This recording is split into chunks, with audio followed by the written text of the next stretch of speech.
Hello friends. How are you all? I hope you're all having great day. So we are back with an interesting series on what if Naruto had 400-year-old bloodline. Here is a quick summary. Naruto is born with a 400-year-old bloodline. However, unlike the other bloodlines of Konoha, this bloodline limit doesn't involve your eyes. But before we start, we always provide the best and interesting what if videos. So be sure to subscribe to our channel and also like this video. Also share this video with your friends. Now let's back to the video. The demon that only angels could love. Konoha village, considered to be the most powerful ninja country in the fire country. Not only do some of the most talented ninja in the world reside in the village, but another main part of the village's strength came from the clans that resided within it. The two most common known would be the Hyugas and the Uchihas. However, there was one other clan in the village that possessed a bloodline limit. However, unlike the Hyugas and the Uchihas, this clan's bloodline limit didn't come out from the use of special eyes. This bloodline limit was much more unique. However, the clan's existence came about long before Konoha was ever created. In fact, the clan itself came into existence 400 years before the founding of the village hidden in the leaves. On the day that the Kyuubi attacked, there were only 4 members of the family left, 3 men and 1 woman. The rest of the family had been killed in a mysterious fire that took them while they slept. These 4 had not been with the family at the manor at the time, they had all been out on missions for the village when the disaster occurred. And so, on that fateful day for Konoha, the 3 men of the clan left the woman who was on the verge of giving her child birth and went out to try and buy some time for the 4th Hokage to make it to the front lines. The 3 men who had gone into battle died heroically buying as much time as they could before the other ninja of the village arrived. And as for the woman, well, the woman died giving birth to the one that would become the sole survivor of her clan. And so, she grasped the hand of the man she loved and begged him to give him a name worthy of her clan, whose bloodline limit was a mystery even to the leaders of the village present and past. And so, the 4th Hokage of Konoha let his tears fall as his wife left the world. He looked to the crying child and said, "Uzumaki Naruto, my sons. Make your clan proud." And so, as history goes, the 4th sealed the Kyuubi into his son, the sole survivor of a clan whose power was a mystery that would not be known until 6 years later. 6 years later. Uzumaki Naruto was hated and he didn't know why. At the tender age of 6 years old. He was given cold glares and was cursed by everyone who laid eyes upon him. Only 6 years old and already Uzumaki Naruto had been beaten nearly to death 4 times. However, on this fateful day, Uzumaki Naruto was about to experience something that would forever change his life. It started out normally, Naruto took a shower and put on his underwear and pants when suddenly a horrible pain shot through his back. Naruto let out a surprised cry and fell to his knees as the pain began to grow stronger and stronger. Naruto arched his back and let out another cry as unknown to him, a tattoo of a sword with angel wings sticking out of it. Naruto fell onto the ground and began to whimper and scream as the painful sensation went from his back to just below his shoulder blades.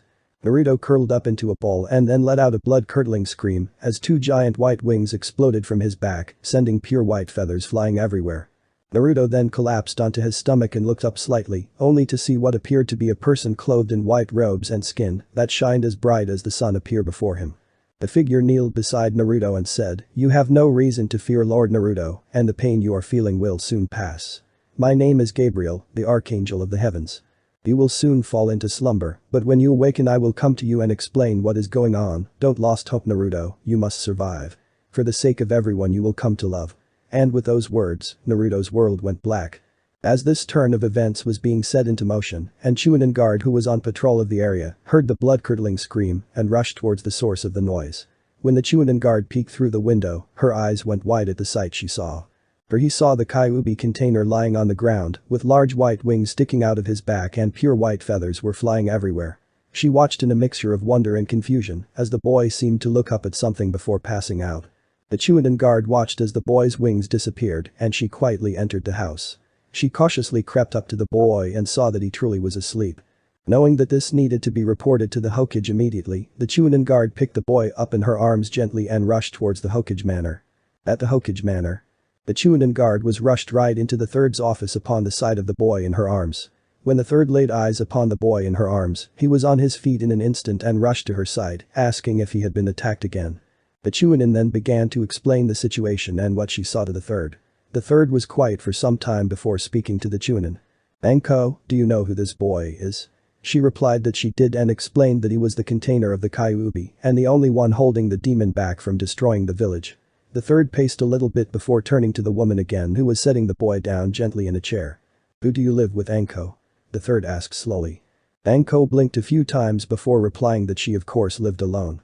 The third nodded again and began to pace back and forth again. Anko, would you be willing to let this boy live with you? He asked, looking up at her with serious eyes. To say that Anko was startled was an understatement. Why was he asking this of her? She began to think and came to the realization that he was asking her to do this in order to keep what she saw a secret. In doing this, am I going to become the boy's guardian? Or are you simply doing this to cover up what I saw, Hokage-sama? Anko asked, trying to remain polite. The third thought for a moment before speaking. That is one reason, but the more important reason is that Naruto needs someone to protect him from the villagers who have been blinded by hate, and also because you need someone in your life that can teach you how to love again. I realize that you loved Orochimaru, and I also realize that you have come to hate him because of his betrayal, but I believe that this would be a good move. For the both of you. So Anko, will you become the guardian of this boy and accept him into your home? Your pay will of course be raised to help pay for his needs and such things. Anko bit her lip. She really didn't want to do this, but to defy the Hokage was a bad move indeed. She mulled over her thoughts and then looked down at the sleeping boy. Which she decided was a mistake because she thought that he looked far too cute sleeping like he was. And so, she hesitantly agreed and signed the papers to become the official guardian of Uzumaki Naruto, under the authority of an older sister. And so it began. Anko decided to go to the waiting area as the third waited for Naruto to wake up, which didn't take too long. When the boy woke up, he looked to his right and saw the Hokage looking at him. The Hokage then explained why the boy had been brought here and asked him to explain the past few hours as best as he could. And so, Naruto explained about the pain he felt and how he saw Gabriel, and then he explained that Gabriel told him that he would see him again soon. The third was nervous that this was a trick and also side effects of the demon and asked Naruto to take off his torn and bloody shirt. Naruto turned his back and lifted up the shirt, which immediately caught the attention of the Hokage. The Hokage grabbed the boy by the shoulders gently and asked the boy not to move. He then began to examine the tattoo of the sword with angel's wings. He then noticed that cuts from where the wings had supposedly come out were being healed by the Kyuubi. The third then quietly asked Naruto to put his shirt back on and then turn around and face him. Naruto complied and looked up into the third's eyes. The third coughed gently before speaking. Naruto, how would you feel about being taken in by someone who can protect you and keep you safe? And maybe even more importantly, show you what the love of family is. Naruto's eyes filled with tears and he leapt at the third, crying out the word yes over and over again. Anko took this as her cue to step into the room. She closed the door a little loudly to get Naruto's attention, and he turned to her. As soon as he set eyes upon her, his eyes went as wide as dinner plates, and he asked her if she was going to be his big sister. She could feel it tugging in her heart, and she gave a small smile telling him yes. He left the arms of the Hokage and leapt into Anko, hugging her deeply and crying into her vest. The third smiled softly as he watched Anko's eyes soften, and she wrapped her arms around him, gently whispering comforting things in his ears. The third knew it was going to be interesting, but he knew in the end that this would be the best for both of them. He then instructed them to go gather all of Naruto's things and to get moved into her home. They nodded and left. The third waited until they were gone before thinking about the tattoo on the boy's back. Indeed, he had a lot of research to do, because for some reason, it all seemed far too familiar. And then there was that name. Gabriel. Why did that seem so familiar to him? He knew that today was going to be a long day indeed. This is your home? Anko asked in a disgusted voice, looking at the trash that was everywhere. Naruto looked down at the ground ashamed and said, yes. Big sister, I used to clean it up, but the villagers would just trash it again, so I stopped trying. Naruto looked up to see Anko shaking with rage. Thinking that Anko was angry at him, Naruto backed away, and when Anko looked at him, he raised his hands in a pathetic attempt at defense, waiting to get hit. Anko blinked before realization hit her, and she knew that the boy thought she was angry at him and not the villagers. She stepped up to him and got on one knee, her heart tugging again when she saw him shaking and heard him whimpering in fear. She pulled him into a hug and whispered, I'm never going to hurt you, and I'm never going to let them hurt you ever again. Anko blinked away her tears, knowing she had to be strong, and she also resolved to never shed tears again after Orochimaru's betrayal. So she just silently rubbed the boy's back as he shed more tears into her vest. Eventually she stopped and decided that Naruto shouldn't live with what he had, so she declared that they were going to the marketplace to buy him new things. Anko told him to grab only the things he absolutely needed that they couldn't buy, and to meet her outside. Naruto rubbed his eyes and nodded as he walked into his room. He picked up an old bag and began to put some things the Hokage gave him when he heard a voice that made him jump. Naruto. Do you remember who I am? Naruto spun on his heel and once again saw the glowing person known as Gabriel. You're Gabriel? Naruto asked in a timid voice. The glowing person smiled and said, "That's right Naruto, very good. Now listen to me, the reason that you can see me is because it's part of something you have that is very special, and that is called a bloodline limit. I will explain it more to you later, but for now all you need to know is that if you wish to become a strong ninja, look to that woman who is taking care of you, she will lead you on the path to good strength. Now get moving, she'll get impatient, I'll talk with you later tonight Naruto." And with that being said, Gabriel disappeared leaving a very small Naruto slightly confused. He then remembered his task and stuffed a few things into his bag before rushing out to Anko, who gave him a smile and put her hand on his back leading him towards the marketplace. After about 2 hours of shopping and 6 bags full of things later, Anko and Naruto stopped at the Ichiraku ramen stand for some lunch. They sat down and a girl just a little bit older than Naruto came up and asked for their orders. At first Anko thought she was seeing things, but then she noticed that the girl kept looking at Naruto and blushing. The first thing that popped into Anko's mind was that just like her, this girl liked her guys young. After they had finished eating, Anko nudged Naruto in the side with her elbow and told Naruto to introduce himself to her. Naruto didn't understand why, but he decided that he needed to respect his new sister, so he waved at the girl to get her attention. "Do you need something else?" the girl asked sweetly and Naruto just shook his head before sticking out his hand and saying, "My name's Naruto. What's yours?" The girl blushed slightly before saying, "My name's Naruto-kun." Naruto blushed at the addition to his name and then told her he would see her around before running to catch up with a smiling Anko. And so with bags in hand they walked back to Anko's house. When they arrived Naruto was surprised to see that the house was 2 stories high. He looked up at Anko and said, "Your house is really big sis." Anko smiled sadly at the boy and told him that another person used to live in this house, but that he became a bad person and left the village. To her surprise the boy hugged her and told him that she was sorry that her friend left. And once again Anko felt her eyes filling up with tears at the kindness of the boy clinging to her leg. It disgusted her that the villagers didn't get to know him better, but she decided that she was going to change all of that.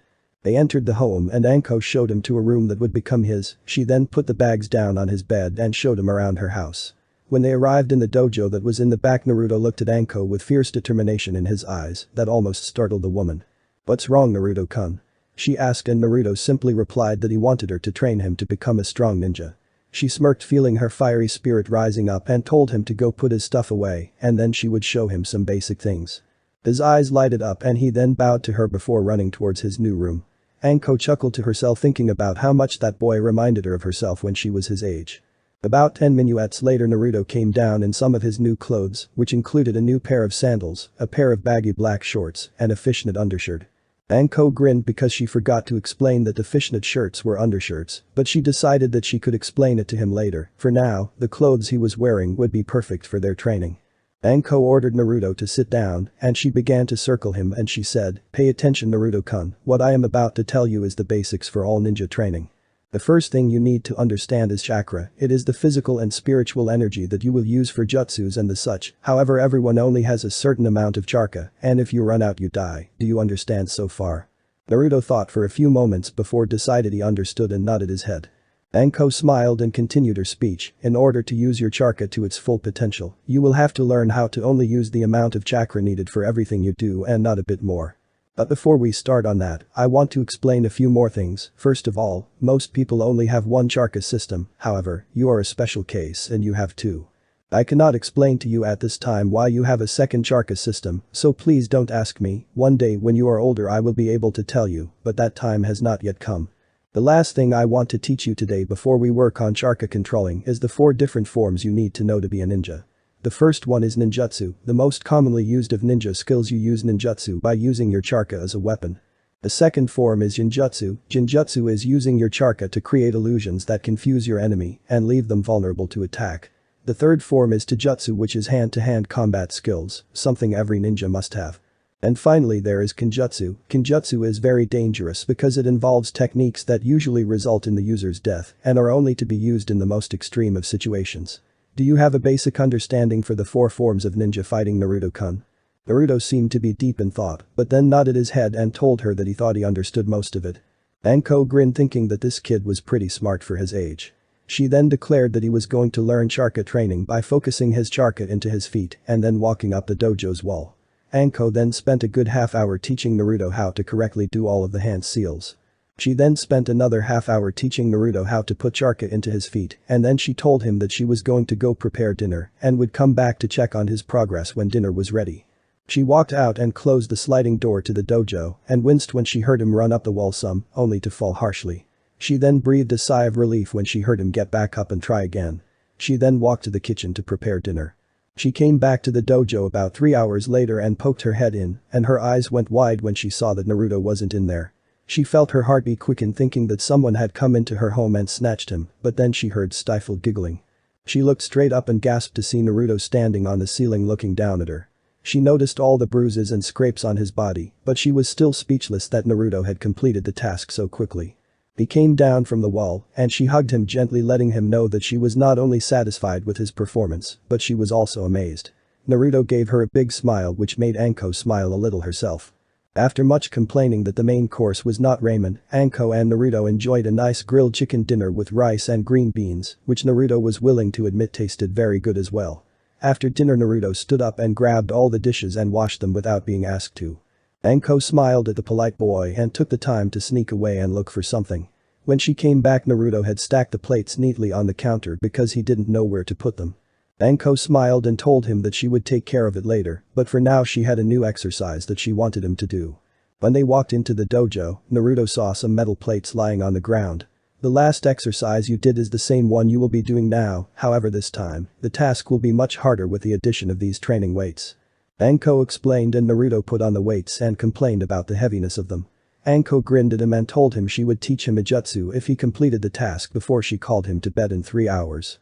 She knew that the task would be impossible, but she also knew that if he strived as hard as he could, he would become much stronger and have better charca control than some modern-day genins had.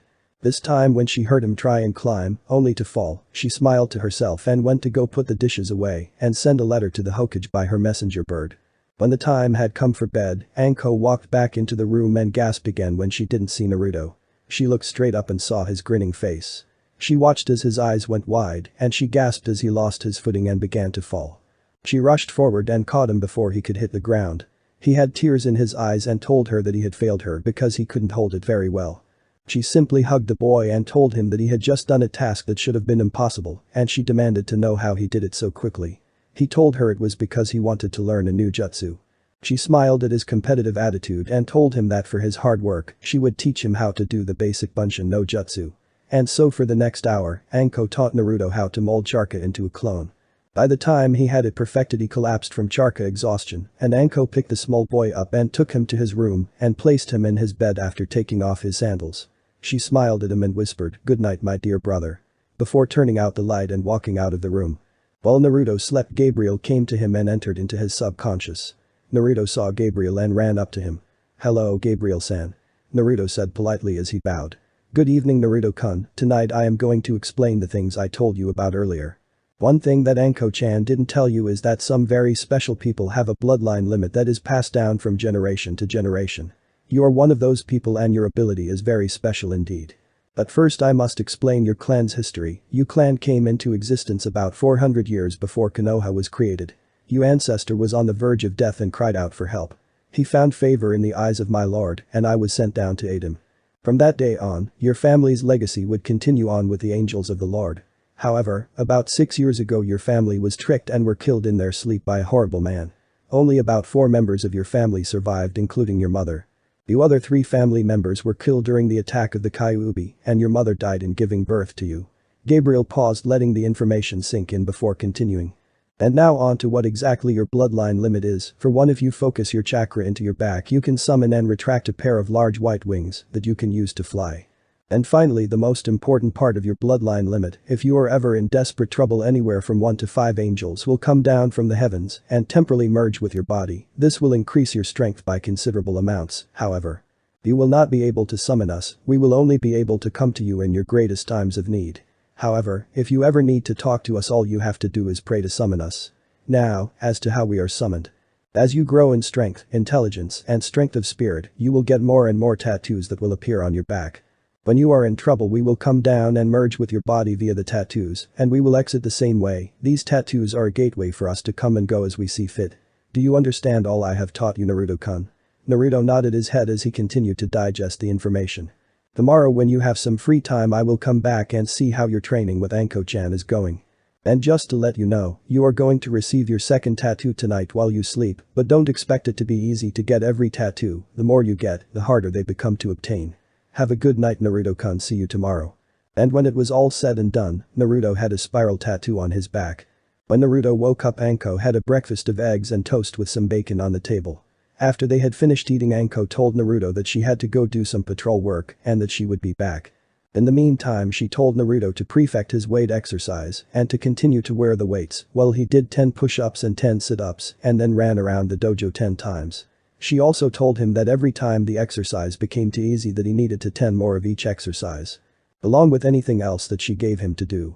And so, this kind of training went on for 5 years, along with the training physically, Anko would send Naruto to the library on treasure hunts to find information to study which would always eventually lead him to a jutsu scroll. And so when it was all said and done, Anko realized that there was something that Naruto desperately needed to work on, and that was people skills. And so, with the permission of the Hokage, Naruto was enrolled into the Ninja Academy. Anko told Naruto to behave himself and make lots of friends, she then gave him a kiss on the forehead and watched him run into the academy. She turned and saw the mothers of the students glaring at her, she smirked and returned a glare back fueling it with killer intent that told them not to mess with her brother. And so she went to the Hokage's office for she had been summoned for an important meeting. When Naruto walked into the classroom, everyone stopped talking and started making him quite nervous. Haruka cleared his throat and told the class that this was their new student. He then nodded to Naruto telling him to introduce himself. He took a step forward and said, "My full name is Uzumaki Midarashi Naruto. Midarashi adopted me and is my adoptive sister. I am 12 years old and have been going through her training since I was 6 years old. So that is why I am in a graduating class for my first year. I like training and getting stronger, and I also have a special bloodline limit, however, that is information that I don't give to very main people." Naruto looked at Haruka to let him know that he was finished, and Haruka was impressed.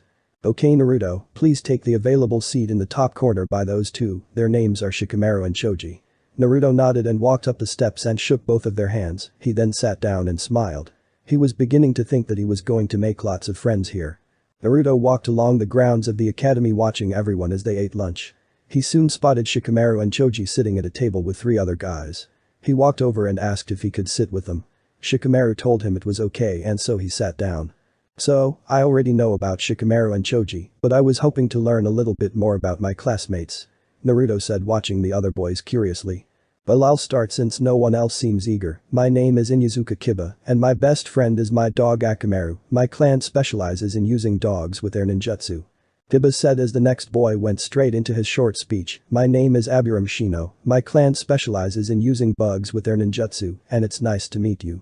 When Shino was done the third boy spoke up, "My name is Uchiha Sasuke, I am the sole survivor of my clan, and as you, hold the power of a bloodline limit which I hope to have activated soon, my goal is to become powerful enough to kill a certain man." Naruto scowled at the boy's attitude seeing as how he was in the same boat but wasn't power hungry to kill the man. Naruto then stated that it was nice to meet them all and that he looked forward to being their friends, but he wanted to go and meet the girls. The guys all groaned but decided that Naruto needed to learn from himself what the girls were like. Naruto noticed a table where 3 girls were sitting and talking to each other and so he walked over. 2 of the girls, a pink-haired one and a blonde-haired one looked up at him and asked him what he wanted. The other girl who had blue hair and wide eyes just looked at the ground and didn't speak.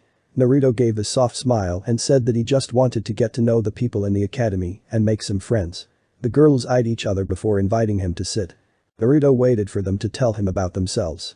He watched as the blonde decided to start, "My name is Yamanaka Ino, I like Sasuke-kun, and I love to work with my parents at their flower shop."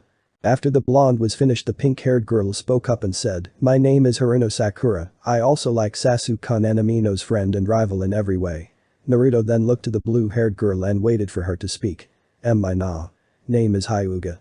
Hi. Hinata my family has a BL. Bloodline Lee. Limit like you. Yours. Naruto then smiled and shook their hands and told them that it was nice to meet them and that he looked forward to being their friends as well. The girls watched him walk away and decided that he was a very nice person and that they would look forward to being his friend as well. Before Naruto could go and meet more people the bell rang and it was time to head back to class. Naruto finished the sandwich Anko had made him and walked back into the building. When they all sat down Haruka announced that today was a sparring day and that the fighting would begin once they all got to the training grounds. So one by one, everyone stepped outside and the first match was called for. Uchiha Sasuke vs Uzumaki Mitarashi Naruto. Silently both kids walked out to the ring and got into their fighting stances. Naruto nodded to Sasuke and said, "Don't hold back, because I'm not going to, and I hope that there will be no hard feelings amongst us no matter who wins." To which Sasuke smirked and agreed, feeling fully confident that Naruto wouldn't be able to touch him. As Iruka waved his hand and yelled out to begin. Naruto lowered both his hands and let them dangle by his sides. Sasuke growled and rushed forward and reached out to punch the boy. When Sasuke's fist connected with Naruto, something strange happened. Sasuke let out a surprised cry of pain as a cut appeared on his left arm. Sasuke tried and tried again to hit the boy, but it only resulted in more cuts. Sasuke finally jumped back, panting and cursing under his breath, unable to discover what was going on. The rest of the crowd just stood there in awe. The whole time Naruto had moved to a far corner of the ring, but Sasuke just proceeded to punch and kick at nothing but air. Naruto simply walked up to the boy and began to give small cuts all over Sasuke's body every time he hit the air. Iruka, on the other hand, was standing there with his jaw hanging out. Naruto was performing what looked to be a Chunin-level Genjutsu, and he wasn't even going to break a sweat, defeating who was looking like he would become the Rookie of the Year. Iruka realized this wouldn't have worked long on most ninjas, but he also realized that he had not yet done a lesson on Genjutsu, so Sasuke didn't know what was going on. Sasuke finally had enough and preformed Kakakyu no Jutsu, which had enough power to defuse the Genjutsu, but it also left Sasuke very drained of chakra and thus very tired. Naruto slid behind Sasuke and held a kunai to his throat, demanding him to surrender. Sasuke whispered out his surrender, and Naruto drew back the kunai and walked back to the class as if nothing had happened. Sasuke growled at the fact that he had been humiliated, and everyone else just gaped at the level of skill Naruto already had. The rest of the battles ended with Ino defeating Hinata, Shino defeating Choji, Shikamaru defeating Sakura, and Kiba defeating some no-name with no skill. At the end of the day, Anko was waiting for Naruto to come out of the academy, and she watched, one by one, as the students walked out and left until no one came out. Anko got nervous and walked into the academy and walked towards Naruto's classroom to find out where he was and if he was okay. When she stopped at the door, she saw Iruka talking with Naruto and thought he had gotten into trouble. She opened the door and sent Naruto a glare that said if he had gotten into trouble, she was going to kill him. Iruka realized the situation and simply explained that Naruto had defeated Sasuke without any effort at all and was amazed at Naruto's skill. Anko stuck out her tongue a little bit and said that she had worked Naruto very hard to get where he was at today.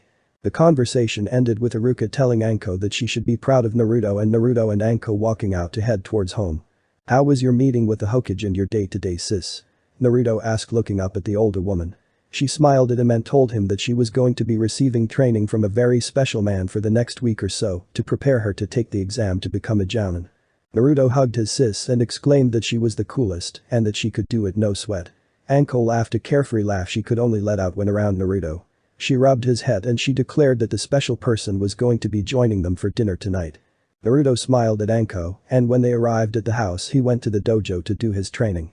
Anko smiled at him and went off to the kitchen to prepare a nice dinner. When Naruto opened up the dojo door, he jumped at the sight of Gabriel leaning against the wall. "Hello Naruto-kun, please close the door behind you." Naruto complied and then walked up to Gabriel, looking at him with curious eyes because he hadn't known that Gabriel was going to show up today. "Tell me Naruto-kun, how many tattoos do you have?" Gabriel asked, smiling at the boy. Naruto thought for a moment before answering, 9 tattoos, Gabriel-sensei." Gabriel stopped leaning against the wall and looked straight into Naruto's eyes. "I have brought 2 things for you today Naruto-kun, and you must take care of these things, for they have been in your family for many years and were always worn by the leader of the clan." Gabriel snapped his fingers and a large golden box appeared at their feet. Gabriel opened up the box and commanded Naruto to turn around. Naruto complied and waited patiently as he heard Gabriel pull something out of the box. Naruto's muscles tensed as he felt Gabriel come up behind him. Gabriel instructed Naruto to take off the weights he was wearing. Naruto did so quietly and almost jumped when Gabriel took his arm and slid it through cloth. Gabriel did the same to his other arm and draped the mysterious cloth over Naruto's shoulders. Naruto could tell that it was a kimono by the length that hid his ankles, but he dared not look until Gabriel told him it was okay. Gabriel then stepped around to face Naruto and silently tied the kimono across Naruto's waist. He then stepped back behind Naruto and picked up the last object and told Naruto to turn and to go down on one knee.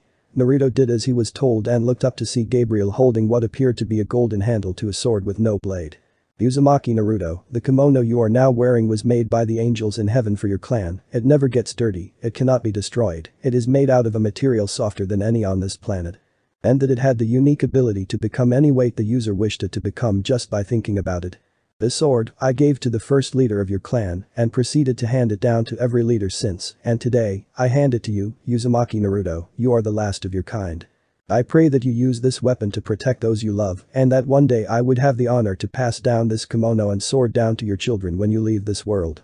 Gabriel then proceeded to offer Naruto the sword with no blade. Naruto gently reached out and grasped the handle of the sword and found it to be surprisingly light. "Gabriel-sensei, forgive me for asking, but what use is a sword with no blade?" Naruto asked, looking confusedly into Gabriel's eyes. Gabriel told him to rise to his feet and Naruto did so. "Naruto-kun, I want you to think about fire, I want you to think as hard as you can about fire, imagine fire burning deep inside of you." Naruto scowled but did as he was told and almost dropped the handle as a blade of fire erupted from it. Naruto lifted the sword up in awe and watched the fire burn. "This is my blade of fire, Naruto, use it to protect those you love. Your kimono is pure white with golden feathers on it. There is only one more step for you, Naruto-kun, when you receive your 10th and final tattoo, your wings will turn gold and will be stronger than steel. Now go, Naruto, and remember I along with all my friends are only a prayer away, and also, to deactivate the fire, just think about extinguishing it in your mind." With that, Naruto practiced activating and deactivating his sword before running out to show Anko. When he got into the kitchen, Anko turned and looked at him with wide eyes. Naruto explained all that had happened between himself and Gabriel today. He had told her about Gabriel a long time ago. And that he was now officially a warrior ninja for his clan. Anko hugged Naruto and saw the sword in his hands and blinked. Naruto looked down at the sword and grinned at Anko before saying, "Watch this sis." Naruto thought about fire and heard Anko let out a small gasp as the blade of fire burst into life. As Anko finished preparing dinner, Naruto explained all the things that made the kimono special. Anko listened happily as her little brother explained all about it and was slightly startled when she heard a knock at the door. She looked up at the clock and her eyes widened when she thought, "Oh my god. He's early." Anko asked Naruto to answer the door for her and told him that it was their guest and to be respectful. Naruto opened up the door and saw a man with silver hair, an Anbu mask covering his mouth and nose, and saw that his headband covered one eye. The man looked down at Naruto and said, I'm looking for Mitarashi Anko's home, do I have the wrong address?" Naruto smiled at the man and said, "Nope, I'm Uzumaki Mitarashi Naruto, Anko is my big sister." The man looked at the boy and the Kyuubi container. "Interesting, and what's with the kimono and the bladeless sword?" Naruto smiled at the man and showed him into the living room where he told the man to sit. "So what's your name?" Naruto asked, wanting to know more about the man that was going to be teaching his sister. "My name is Hada Kakashi and I'm going to be the one training your sister to become a strong jounin." Naruto eyed the man wearily before smiling again, deciding that he liked the man in front of him. Anko then stepped into the room and bowed to Kakashi slightly and blushed a bit as she told them that dinner was ready. Kakashi thought that Anko wasn't going to be blushing at him after he was done training her, and so, all three of them walked to the dinner table. When they all sat down, Naruto asked if he could pray. Haddock looked slightly surprised that a ninja trainee would believe in God, and Anko smiled and told him that it was fine. Naruto said his prayer, and then Anko and Kakashi said, "Amen," to be respectful. Kakashi quietly removed his mask and noticed that Naruto and Anko were staring at him. "Is something on my face?" Kakashi asked while watching the two curiously. Naruto was thinking that Kakashi was a good-looking guy and didn't understand why he covered his face with a mask. Anko was thinking more along the lines of how gorgeous the man in front of her was. The two quickly shook their heads and proceeded to go about eating the nice dinner of fish, rice, and corn. After dinner, Anko told Naruto that he was free to go do whatever he wanted so that she could talk to Kakashi about their training. Naruto declared that he was going out to the library and Anko called out for him to be home by 9 p.m. Naruto walked out of the house and found a place on the kimono where his sword was meant to be placed. He clasped the handle into the clip on the side of the kimono's belt on his left side and he walked down the street towards the library. He noticed the cold glares that villagers were giving him, but he just shrugged it off and continued along the path towards the library. When he passed by the bar, he heard a slurred voice command for him to stop. He just kept walking but was stopped when the source of the voice appeared in front of him. "Hey you little demon, I was talking to you, you should show respect to your elders." Naruto held down a growl and told that man that he was drunk and that he should go sleep it off so that he would feel better. Naruto meant no ill feeling towards the man from the comment, but the drunken man took it as an insult and drove his fist forward to punch the boy. Naruto caught the man's fist in his hand and held it tightly. The man continued to struggle and brought his other hand into a fist and tried to punch Naruto in the kidney. Naruto reached out with his other hand and caught the punch, grasping the man's other fist as well. "Please sir. I don't want to fight you. I'm just trying to go to the library. Naruto cried out in despair, hoping that someone would come and take the man away, but he just saw that the villagers were just going to stand there and watch him. Naruto knew that he could hurt the man because it would be wrong. Naruto let the man's hands go and let the man beat him up. By the time it was over, Naruto got to his feet a bloody mess and watched the man walk away satisfied. The others murmured how the demon didn't even try to fight back and began to wonder if this boy was even a demon at all. Naruto decided that he couldn't go to the library looking like this, so he limped back to his home. When he stepped into the house, Anko gasped and ran to him, and Kakashi just looked at the boy wondering what happened. He stood to his feet and walked up to them. It's okay sis, the man was drunk and it wouldn't have been right to hurt him in his state and no one else wanted to stop him, so I let him hit me until he was satisfied. Anko grasped the boy and hugged him tightly, telling him he was stupid for showing such compassion to such close-minded people. Does this happen often? Kakashi asked, and Anko replied that it happened every once in a while but not often. Kakashi's only visible eye showed deep sadness at the thought of this young man being beaten this bad at an earlier age. Naruto excused himself to his room and Anko watched him go worriedly. Kakashi walked up to Anko and whispered, does he know about the Kyuubi yet? She looked at him and nodded, telling him that she told him on his 11th birthday when a village threw a bottle which cut his head when it hit. Naruto asked why the wound healed so quickly and I decided that it was time he knew. Kakashi asked how he reacted and Anko explained that he cried for a while but realized that he held the burden in order to protect the village and he did so with honor. Kakashi then told Anko to go and check on him and that training would begin tomorrow at 7 o'clock sharp and that she shouldn't be late. Kakashi then excused himself and Anko locked the door behind him before heading to Naruto's room. When she opened the door, she gasped as she watched golden feathers floating everywhere in the room. She looked to Naruto and saw that his wings had turned a shining gold instead of being white. She looked at his back and saw a 10th tattoo on his back and she knew that the process was complete. She walked through the feathers to Naruto and hugged him gently. Naruto hugged her back and told her that his compassion for that man activated the last tattoo. She nodded quietly and they just sat there hugging each other until they both fell asleep. Anko woke up and looked at the clock, seeing that it was 6:30 a.m. She kissed Naruto's forehead before placing him gently in his bed and setting his alarm for 8 o'clock a.m. so he could get up like he normally did. She then went to her room to take a quick shower and got dressed. She left the home and arrived at the training site with 2 minutes to spare. Needless to say, she ended up waiting for 2 hours before he finally arrived. About 4 months later, Anko had been promoted by unanimous decision to become a Jounin of the Leaf. On this very day, Anko was to begin her duties as a Jounin and Naruto was going to take the Genin test. Anko walked Naruto to school and gave him a kiss on his forehead before wishing him luck and disappearing in a whirlwind of leaves. Naruto entered the classroom full of confidence and sat down with his friends. One by one the students were called into the back room and one by one they left. Finally, at the end of the list, Naruto was called in. He smiled at Iruka before bowing. Iruka nodded his head and told Naruto that his task was to create 3 shadow clones. Naruto preformed the technique and was given his headband. He tied it to his forehead and stepped back out into the main classroom. All of his friends except for Sasuke and Shino cheered for Naruto when he emerged as the last student to become a ninja of the leaf. The students were then told that there was a tie amongst who would become Rookie of the Year. Naruto waved his hand and simply stated that it was nothing more than a title and that he didn't want it. Sasuke grunted in agreement and the spot was given to Shino, who didn't care one way or another. The teams were then announced and Naruto was placed with Kiba, who was a mid-range student, and Hinata, who had the lowest range in the class. They were placed in a room and waited for their teacher.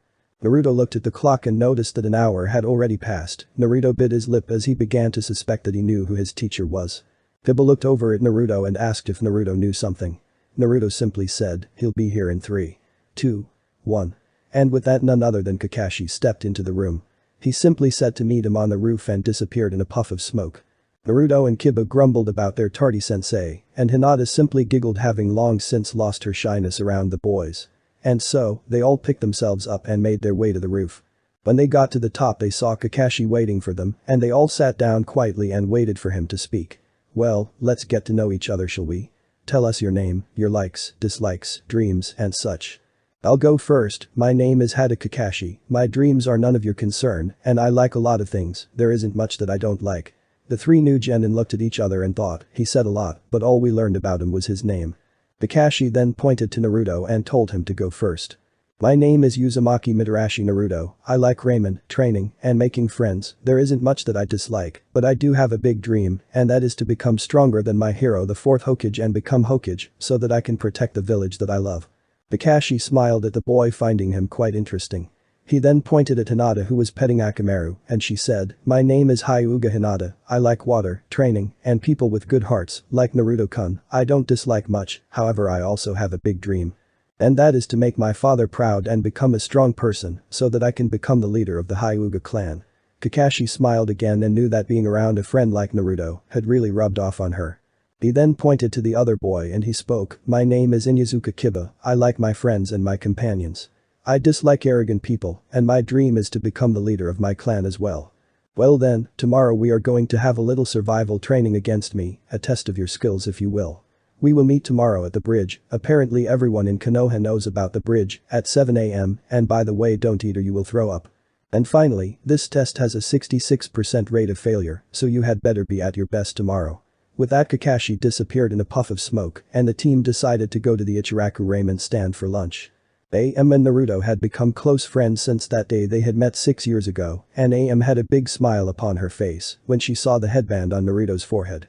She rushed out from behind the counter, hugged him squealing that he did it, he had become a ninja. He hugged her back and blushed when she placed a kiss on his cheek and told him it was his reward for all his hard work. Kiba and Hinata laughed at Naruto's embarrassment as they all sat down and ate. When Naruto left the ramen stand he went back to his home and went into his bedroom. He pulled out a box which contained scrolls of various shapes and sizes. He pulled one out and began to work on a new jutsu that he had come up with. He got so involved with his work that he did not notice when Anko came into his room and walked up to his bed. She wrapped her arms around him and felt him go rigid.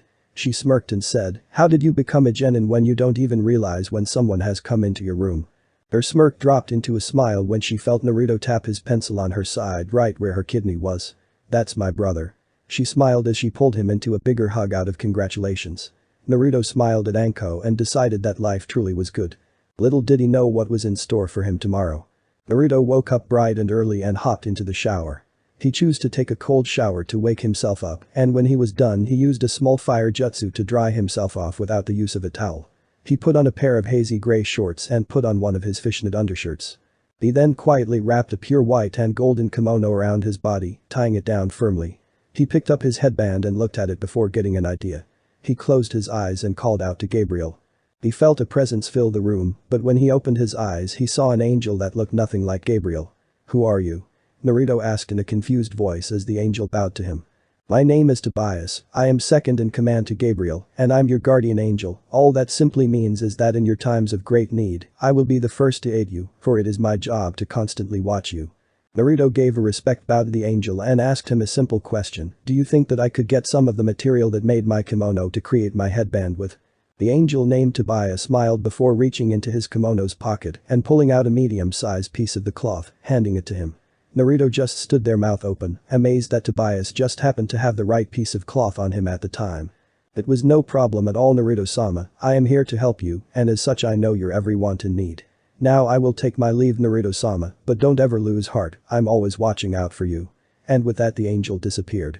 Naruto grinned, deciding that he liked his guardian angel, although he felt uncomfortable with the title Naruto-sama, but he would deal with that later. For now he attached a metal plate with Konoha's symbol on it to the white cloth and placed it around his forehead. He then ran to the kitchen and had some cereal when his eyes came upon a note on the table. He picked it up and saw that it said, "Dearest Naruto, if you pass Kakashi-sensei's test, then I'll teach you something very special tonight. Your big sister, Anko." Naruto smiled big and then put the cereal and milk away before grabbing his kunai pouch and strapping it to his belt on the right side and his sword in the left clip, walking out the door and making sure to lock it up.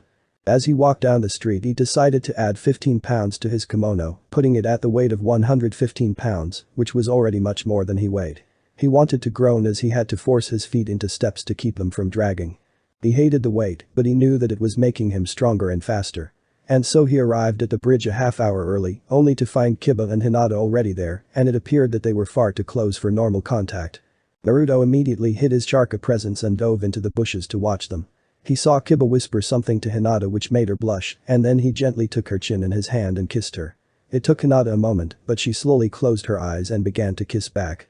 Naruto turned away knowing that they deserved their private time on, so he sat there and pulled the scroll he had been working on out of his pocket along with his pencil and began to work some more.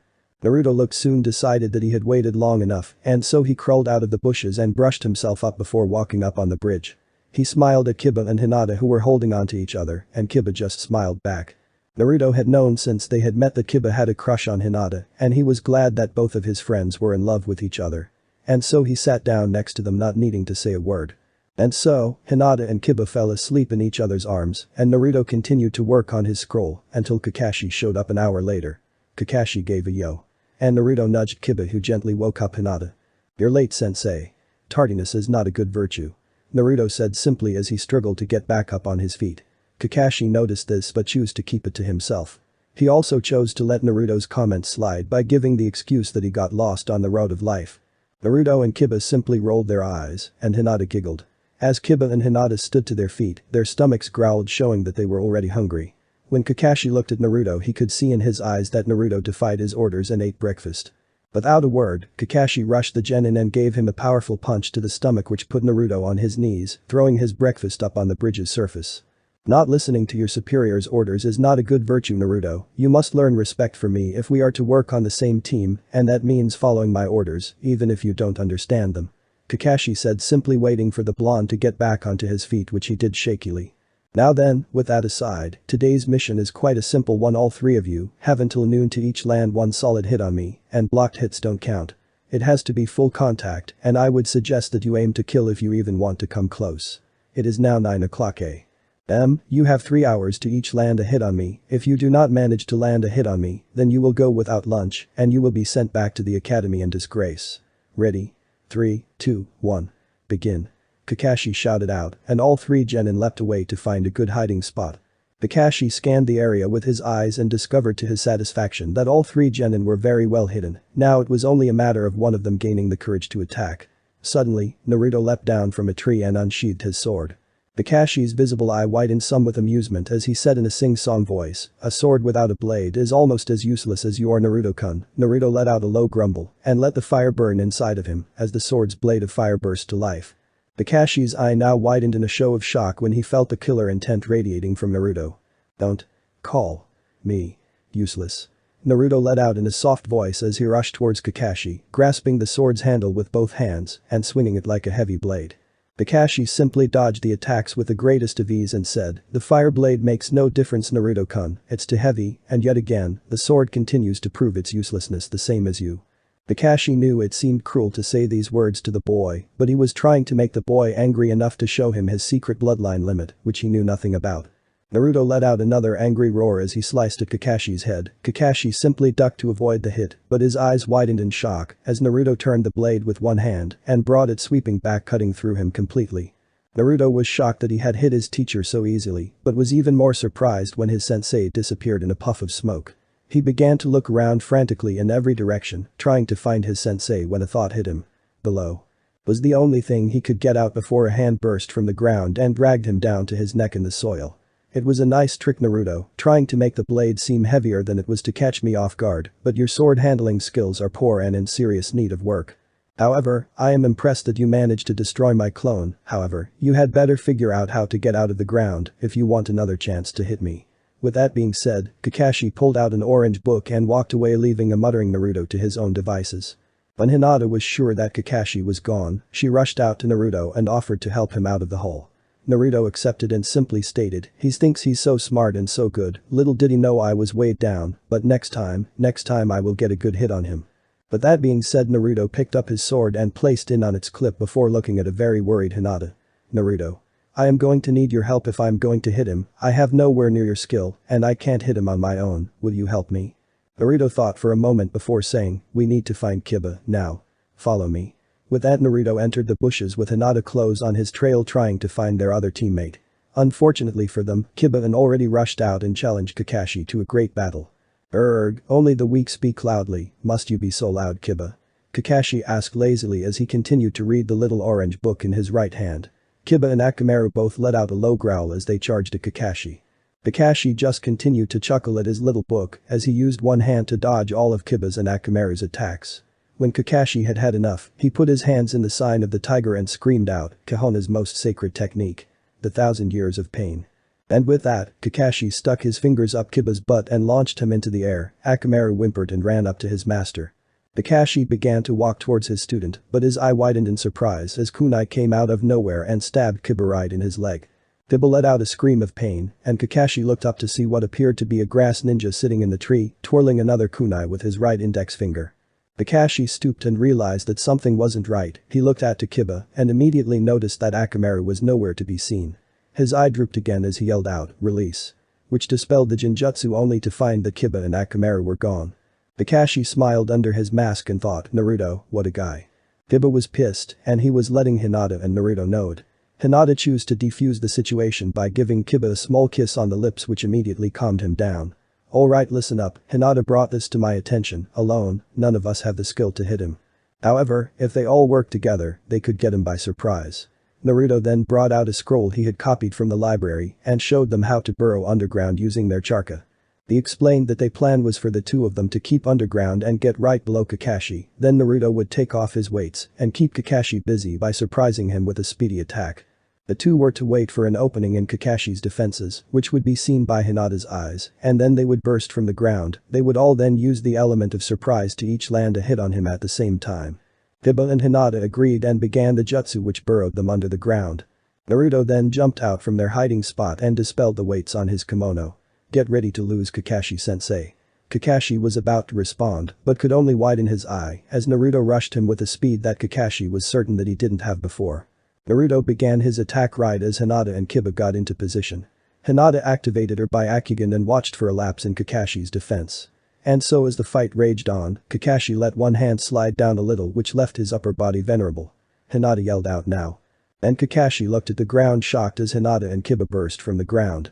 Hinata aimed for Kakashi's stomach, Kiba aimed for Kakashi's chest, and Naruto aimed for Kakashi's chin. All three fists connected once and sent the Jounin flying towards a tree.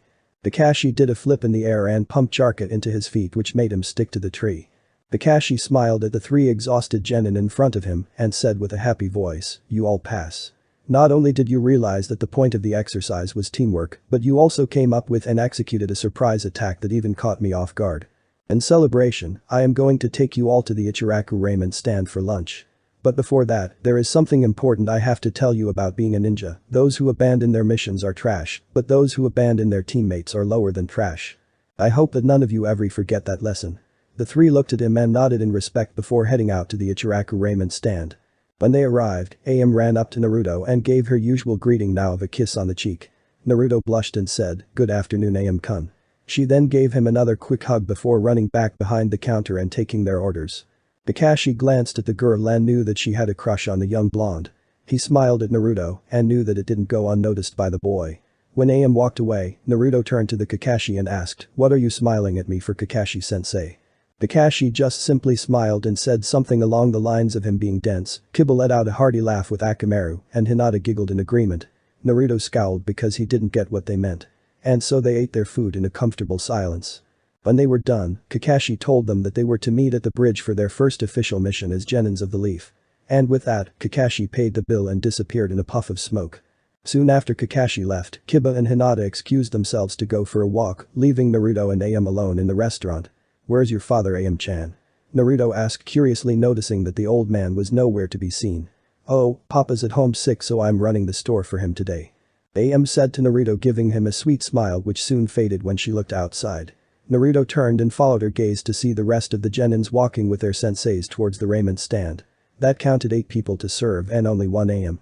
She groaned knowing that this was going to be a long day when she turned her head only to watch Naruto jump over the counter. "Naruto-kun, what are you doing?" she asked as she watched him grab a spare apron and a paper hat and put it on his head. "You are going to need help with all these hungry people and I can't just leave a friend all alone," Naruto said with a genuine smile.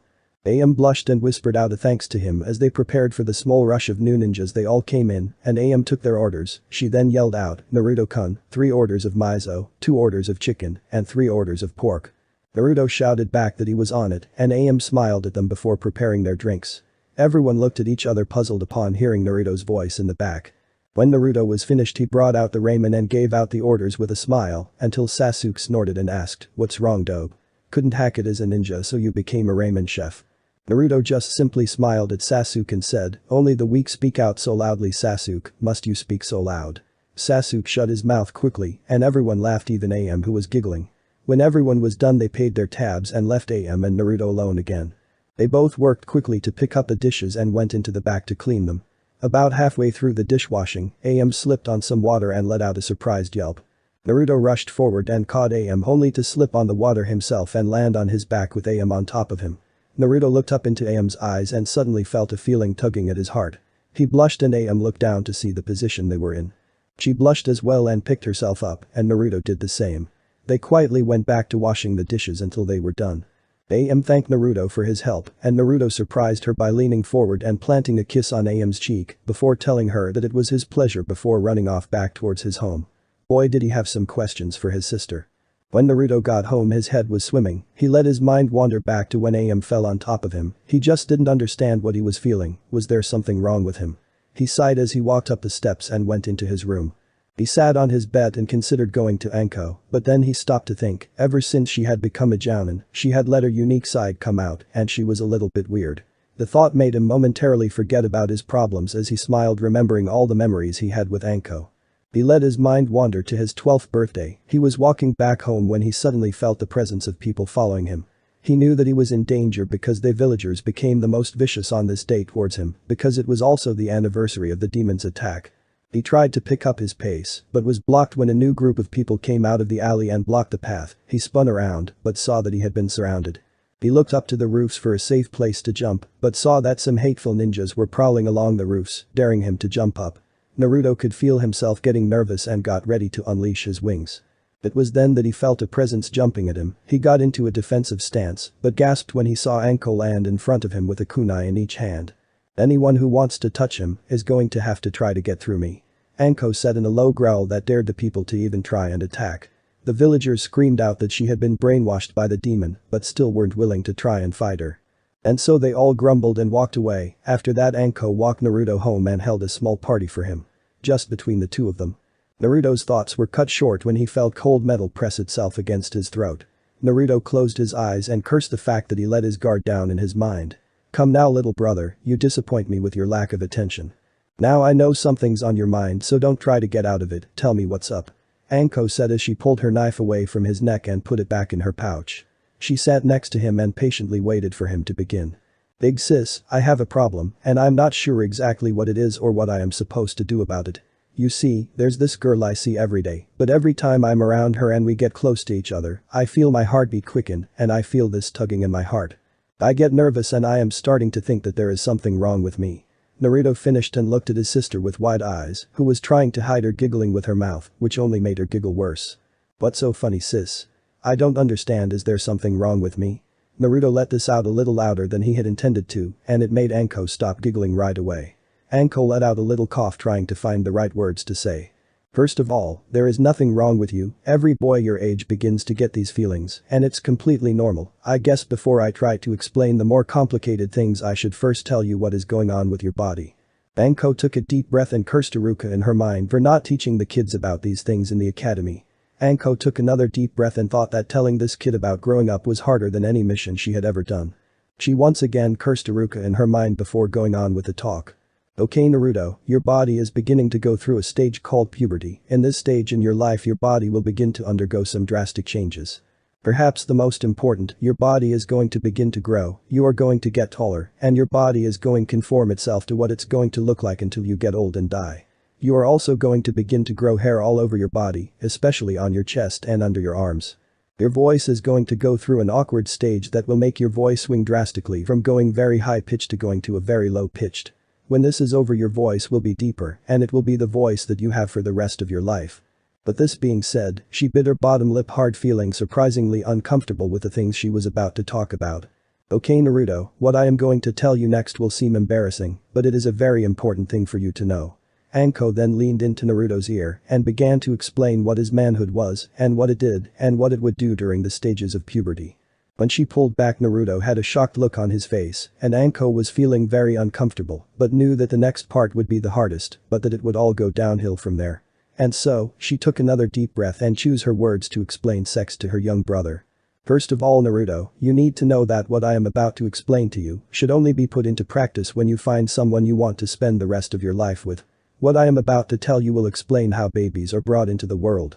It all begins when a man and a woman fall in love and decide that they want to have children. All those things I told you about your manhood come into play with sex. The man inserts his manhood into the woman and will eventually have what is known as an orgasm. During this process the man will spray out sperm which will attach itself to the woman's version of sperm, which is eggs. When these two connect together they form an embryo which will grow into a child in 9 months and will be born into the world. Anko was fighting as hard as she could not to blush as she asked Naruto if he understood everything she had told him. Naruto slowly nodded his head and Anko hugged him gently. Now that the tough stuff is over and done with, I will tell you what you are feeling for this specific girl. I believe that you have a crush on this girl. Crushes are usually the starting stages of the process of love. Now don't get me wrong, not every girl you may have a crush on will form into love. Love is special and the girl has to have a crush on you back. However, crushes usually go on dates and that's how they begin to grow closer. Eventually, if you stay with your crush long enough, you will begin to realize that you're in love and love usually leads to the couple getting married. But you're far from that stage, and you don't need to be thinking about that far ahead. However, if you're feeling a crush on a girl and you think that the girl has a crush on you back, then you should ask her out. Now come on, let's go get some dinner, okay? Anko asked, hoping she had taken care of the boy's curiosity. Much to Anko's relief, Naruto nodded his head and they went to eat. Dinner went normally and Naruto surprised Anko by giving her a hug before running off to his room. Anko smiled at the boy's antics and looked over to the calendar on the wall, realizing that his birthday was exactly a week from this day. Anko grinned and began to plot a party in her mind. Naruto, on the other hand, was too busy thinking about a certain girl while lying on his bed to even bother thinking about his birthday. He smiled as he thought about taking his sister's advice and asking her on a date. With the thought in his mind, he closed his eyes and fell into slumber. Anko walked by and saw that Naruto had fallen asleep with his clothes on, lights on, and without setting his alarm clock. Anko gave a small smile as she walked into the room and removed Naruto's kimono. She hung it over his chair and gently removed Naruto's headband and placed it with his kimono. She did the same with his sandals and decided that was enough. She turned on his alarm clock and gave him a kiss on the forehead and walking out, turning the light out as she went towards her room. The week went by surprisingly fast. Naruto and his cell completed more D-ranked missions around the town, and Anko was gone on an S-ranked mission by the Hokage. The day before his birthday, Naruto received news from the Hokage that Anko wouldn't be able to make it home in time for his birthday.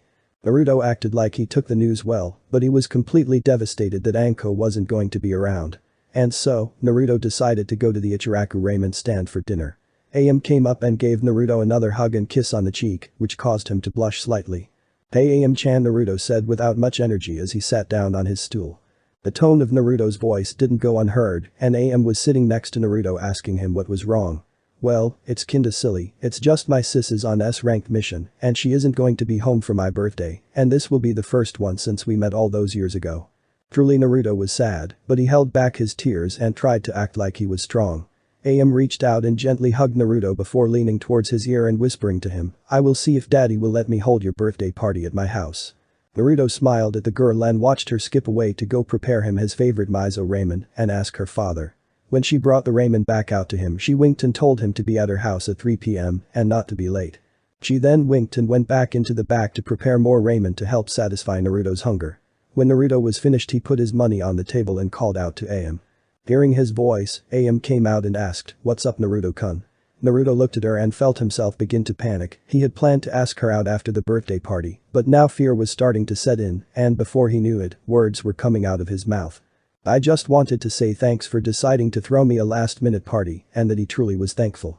Naruto then looked at the ground ashamed of himself and left the stand, leaving a confused AM behind, for truly she thought that maybe, just maybe, the boy she had a crush on was going to ask her out, but it seemed that it wasn't meant to be, and so she sighed and went back to work.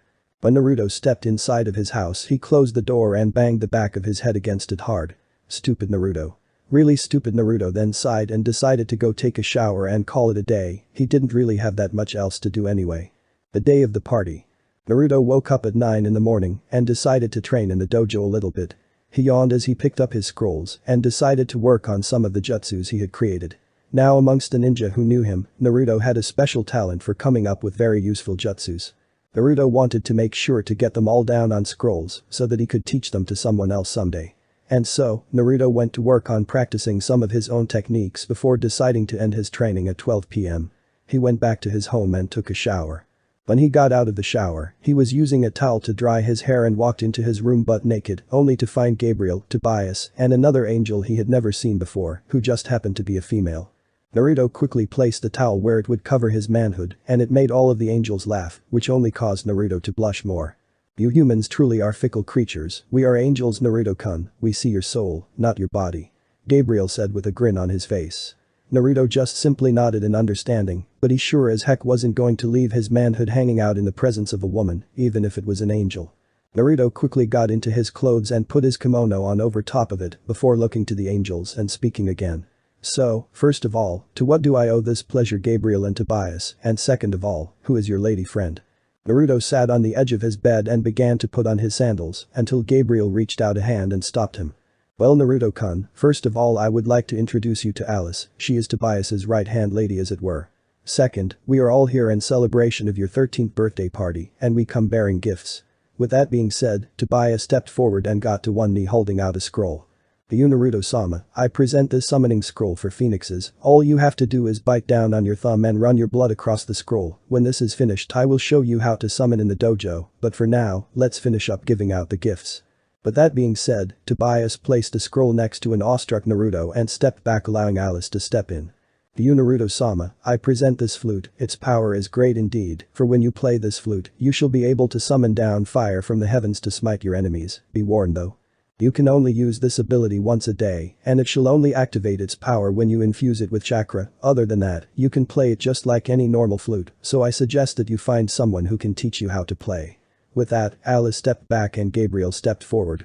To you Naruto-kun, I present to you these white boots with a golden outline, lightweight and impenetrable, these boots not only go with your kimono, but they also have the special ability to store chakra, and with a large amount of chakra you possess. You will be able to walk up trees or walk across water without having to waste extra chakra in danger situations. Also, due to the chakra storage, you can fall from large heights and land on your feet without doing damage to your body. But perhaps my favorite feature, you can use the chakra you will store into the boots to do a chakra jump, which will allow you to jump to heights unreachable with chakra infusion. With that being said, Gabriel placed the boots in Naruto's feet and stepped back. They watched with happy faces as Naruto let tears of joy fall down his cheeks. Never in his life had someone given him a birthday present besides Anko, and today he had already received 3. Naruto ran to the angels and hugged them all in a big group hug. When they were finished with the embrace, Alice showed Naruto how to attach the flute to his kimono. Naruto then put on the boots from Gabriel which were very comfortable, and after that Naruto bit his thumb and ran his thumb across the scroll. When he was finished, the scroll disappeared and Naruto was led by Tobias to the dojo, where he learned how to summon a phoenix. When Naruto correctly performed the hand seals, he slammed his palms into the ground and screamed out, "Summon." When the smoke cleared, a medium-sized was so big that it reached the top of the dojo at full height. Multicolored phoenix appeared. Naruto stared in awe and the majestic bird before flinching when the bird asked, "Who dared to summon me, Saisei, son of the King Fikatsu ruler of all phoenixes?" Naruto gulped before gaining the courage to speak. "I summoned you here great Saisei. My name is Uzumaki Naruto, and I am the sole surviving heir to the Uzumaki bloodline." The phoenix looked down upon the boy and found that he liked the boy. "Very well child, you have found favor in my eyes, the phoenixes shall always be your ally." And with that the great bird disappeared in a bright flash of light. After it was done, Naruto realized that it was time to head over to Aem's house, and so Gabriel, Tobias, and Alice wished Naruto a happy birthday and ascended back to the heavens. With that, Naruto ran out the door, already pumping chakra into his new boots as he ran. Naruto managed to arrive at Aem's house with just a few minuets to spare, and so he calmly walked up to the front door. Naruto saw a note on the door and saw that it told him to enter the house. Naruto opened the door and stepped inside only to find no one there. Naruto furrowed his brow in confusion before walking into the kitchen and finding another note that told him to make his way out back. Naruto found the door and opened it to a sight that took his breath away. Outside were Aem and her father, along with his sensei, his teammates, the others of the Rookie 9, but most importantly of all, was a smiling Anko. Naruto just stood there with wide eyes in shock as he heard them all yell out, "Happy 13th birthday Naruto." Anko ran up to Naruto and gave him a hug whispering to him that she fooled him, but she wanted the party to be a complete surprise. Naruto took a moment to get over his shock, but then felt tears of happiness form in his eyes. He turned away and wiped his eyes trying to look tough. "What's the matter Naruto? How come you're crying like a baby?" Sasuke taunted just wanting to get his rival upset. "It's okay to cry when you're happy Sasuke, you should try it sometime." Naruto said, whipping his eyes, which caused Sasuke's smirk to disappear. The party then went on like a normal party. Everyone was laughing and enjoying themselves. And eventually cake was served and everyone got ready to give Naruto their presents. The present giving went something like this. Anko a pet snake, who would have guessed that? Hinata a picture of their team wearing their headband protectors like Kakashi and Kakashi, giving the peace sign with one hand while messing up Naruto's hair with the other. Hiba a pair of sword user's gloves, white with gold outlining to match his outfit of course. Kakashi, the newest issue of Come Come Paradise, after getting beaten up by Anko Kakashi, just decided to be an Indian giver and take it for himself. The rest of the rookie 9 all pitched in to buy him a large set of scrolls so he could create new jutsus. When everyone was done, as the party commenced again, Sasuke stood up and made an announcement. "Excuse me everyone, I thought that for a bit of entertainment I would challenge Naruto to another spar, because this time I don't think Naruto is going to have as much luck as he did the last 2 times. Naruto immediately accepted the challenge and everyone made room for the two. The rules are simple. Naruto, first one to fall loses. Naruto nodded and everyone held their breath waiting to see what would happen. Sasuke began the fight by charging at Naruto. Naruto ducked low when a punch came from Sasuke and Naruto hit Sasuke in the chest and it made Sasuke do a half flip in midair. But in an impressive show of athleticism, Sasuke twisted his body at the last second and landed on his feet. "Nice try, Baka," Sasuke taunted before waving Naruto towards him. When Naruto swung to hit at Sasuke, Sasuke spun on his heel and hit Naruto in the head, which sent him flying at the fence. Naruto flipped in midair and stuck his feet to the fence, which left him vertical. Naruto grinned before flipping off of the fence and releasing his kimono's weight system. He flexed his arms a bit before staring Sasuke dead in the eyes and saying, "You're going down." With that, Naruto began to make hand seals and screamed out, "Phoenix Flare no Jutsu." With that, a burst of light shot from Naruto's hand and hit Sasuke in the eyes. Sasuke screamed and slammed his palms into his eyes as Naruto rushed up and took him down with a sweeping kick. After a few seconds, Sasuke blinked a few times before being able to see again.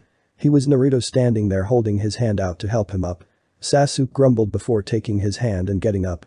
After that incident was over with, Naruto looked around before spotting Am peeking out from the left side of the house. She was using her index finger to motion for him to come to her. He smiled slightly and made his way to her. She walked back further the closer her got, and Naruto continued to follow quietly. Soon, Naruto found Am sitting underneath of a willow tree patting the ground, gently telling him to sit next to her.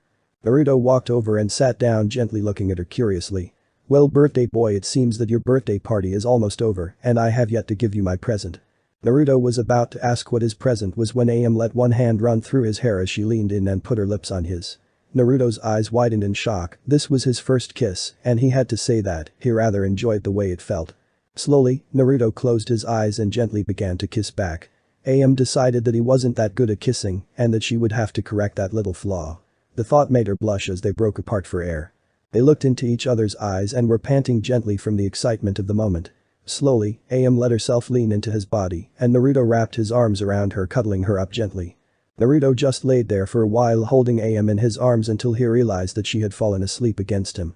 He watched her chest rise and fall with steady breaths and allowed his eyes to take in everything she was, and he had to say to himself, she was a beautiful person. Naruto gently ran his fingers through her hair before hearing a poof sound and seeing Kakashi step out of the smoke. Naruto removed his hand and just looked at his sensei that he could tell had a big grin on his face. Suddenly, Kakashi's expression hardened and Kakashi spoke out in a firm voice saying, "Naruto, an Anbu just stopped by and told me that our team has been summoned by the Hokage for an important mission opportunity and we need to go now." With that, Kakashi disappeared back to the group most likely. Naruto gently shook Am awake, watched with awe at how cute she was when she woke up. "Naru-kun, why did you wake me up?" Naruto blushed slightly at the nickname, but whispered to her that she had to get up because he had to go see the Hokage.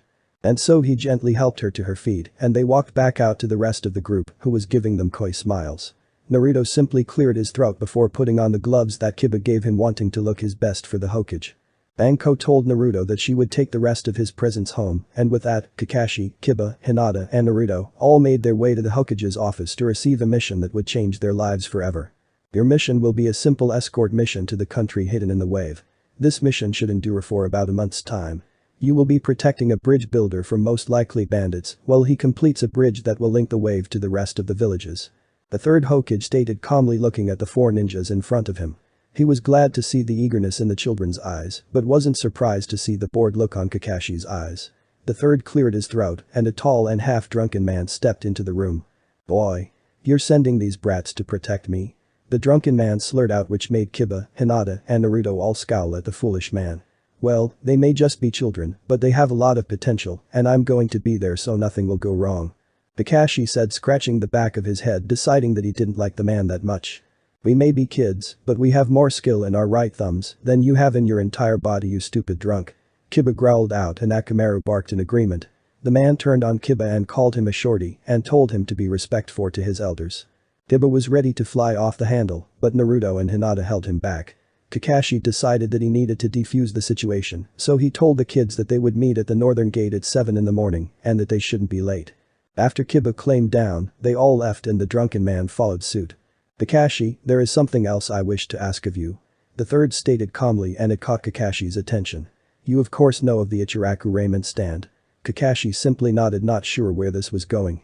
The owner of the restaurant requires supplies that he wants picked up from the wave because one of his family members lives there and will give him the supplies for cheaper. He has asked that his daughter be accompanied by a ninja team for protection, and I was wondering if you think your team is ready to handle a double C ranked mission. The third finished and watched Kakashi with careful eyes. Kakashi thought for a moment before declaring, I am confident that my team can handle protecting the bridge builder and AM-chan at the same time. Kakashi said, smiling with his eye. The third nodded and gave his thanks to Kakashi, he then dismissed him and Kakashi disappeared in a cloud of smoke. The third smiled very happily, primarily because he was glad that Naruto could now live a normal life. He pulled his file on Naruto and then his smile disappeared. He still had yet to discover anything about Naruto's bloodline, and the third decided that he would have to have a chat with Naruto to see how much he knew. Back at Anko's house. Naruto stepped into the house and saw Anko sitting at the kitchen table holding Naruto's pet snake, letting it wrap around her arm. Anko looked up at Naruto as he entered the kitchen and smiled at him, and he gave a genuine smile back. Naruto sat down and his smile quickly faded away, and Anko eyed him curiously. I am going to be going on a month-long C-ranked mission to the village hidden in the wave, sis, Naruto said, with his head bowed slightly. Anko's eyes softened and she got up and walked behind her brother, wrapping her arms, snake and all around him, pulling him into a hug. You're going to do just fine, and you'll be back here safe and sound before you know it. Anko whispered into his ear gently, and Naruto found great comfort in it. He closed his eyes and whispered out a yeah, but Anko knew exactly what Naruto was thinking about. Naruto, you have to have your mind clear when you leave, thinking of home, and the people here will cloud your mind and not only jeopardize you, but it will also jeopardize your team who is relying on you for support. Do you understand me? Naruto opened his eyes and nodded slowly, which appeased Anko. But for now, let's get some dinner in you, and then I want you to go straight to bed, you have an early day tomorrow. Anko said with a smile on her face. Naruto nodded in agreement, and so they went out preparing dinner and eating. After they were done, Naruto went straight to bed, but he just couldn't shake the thoughts of AM out of his head. The next day. When Naruto arrived at the gates, he found to his surprise that everyone else was already there. I'm sorry if I'm late, but my house is on the other side of town. Kakashi waved him off and told him that he was right on time, but they had to wait for one more person. As they waited, Kakashi looked at Naruto, who wasn't carrying a travel pack, but rather a large scroll on his back. Aren't you missing some vital equipment, Naruto? Kakashi asked, eyeing the boy with an annoyed look. Naruto patted the scroll and told Kakashi that Anko showed him a jutsu where he could store things inside of a scroll. Kakashi smiled once again with his eye and said, our final person has arrived. Everyone looked up to see AM running up the hill with a pack on her back. Even though AM was out of breath, she managed to get out in between pants. I'm sorry I'm late. Kakashi just simply patted the girl on the back and said, it's okay AM-chan, everyone listen up, AM is coming with us to pick up supplies from a family member in the Wave Village. Our mission has been bumped to a double C rank mission, otherwise known as a B ranked mission, because now it's our job to protect 2 people instead of just 1. However, I have faith in you 3 and I know you can do it. Kakashi then turned and the gate opened, Kakashi began to walk and everyone followed suit, little did any of them know what was in store for them. Kiba and Hinata took the front of the group, Kiba to use his good tracking scenes and Hinata to use her Byakugan.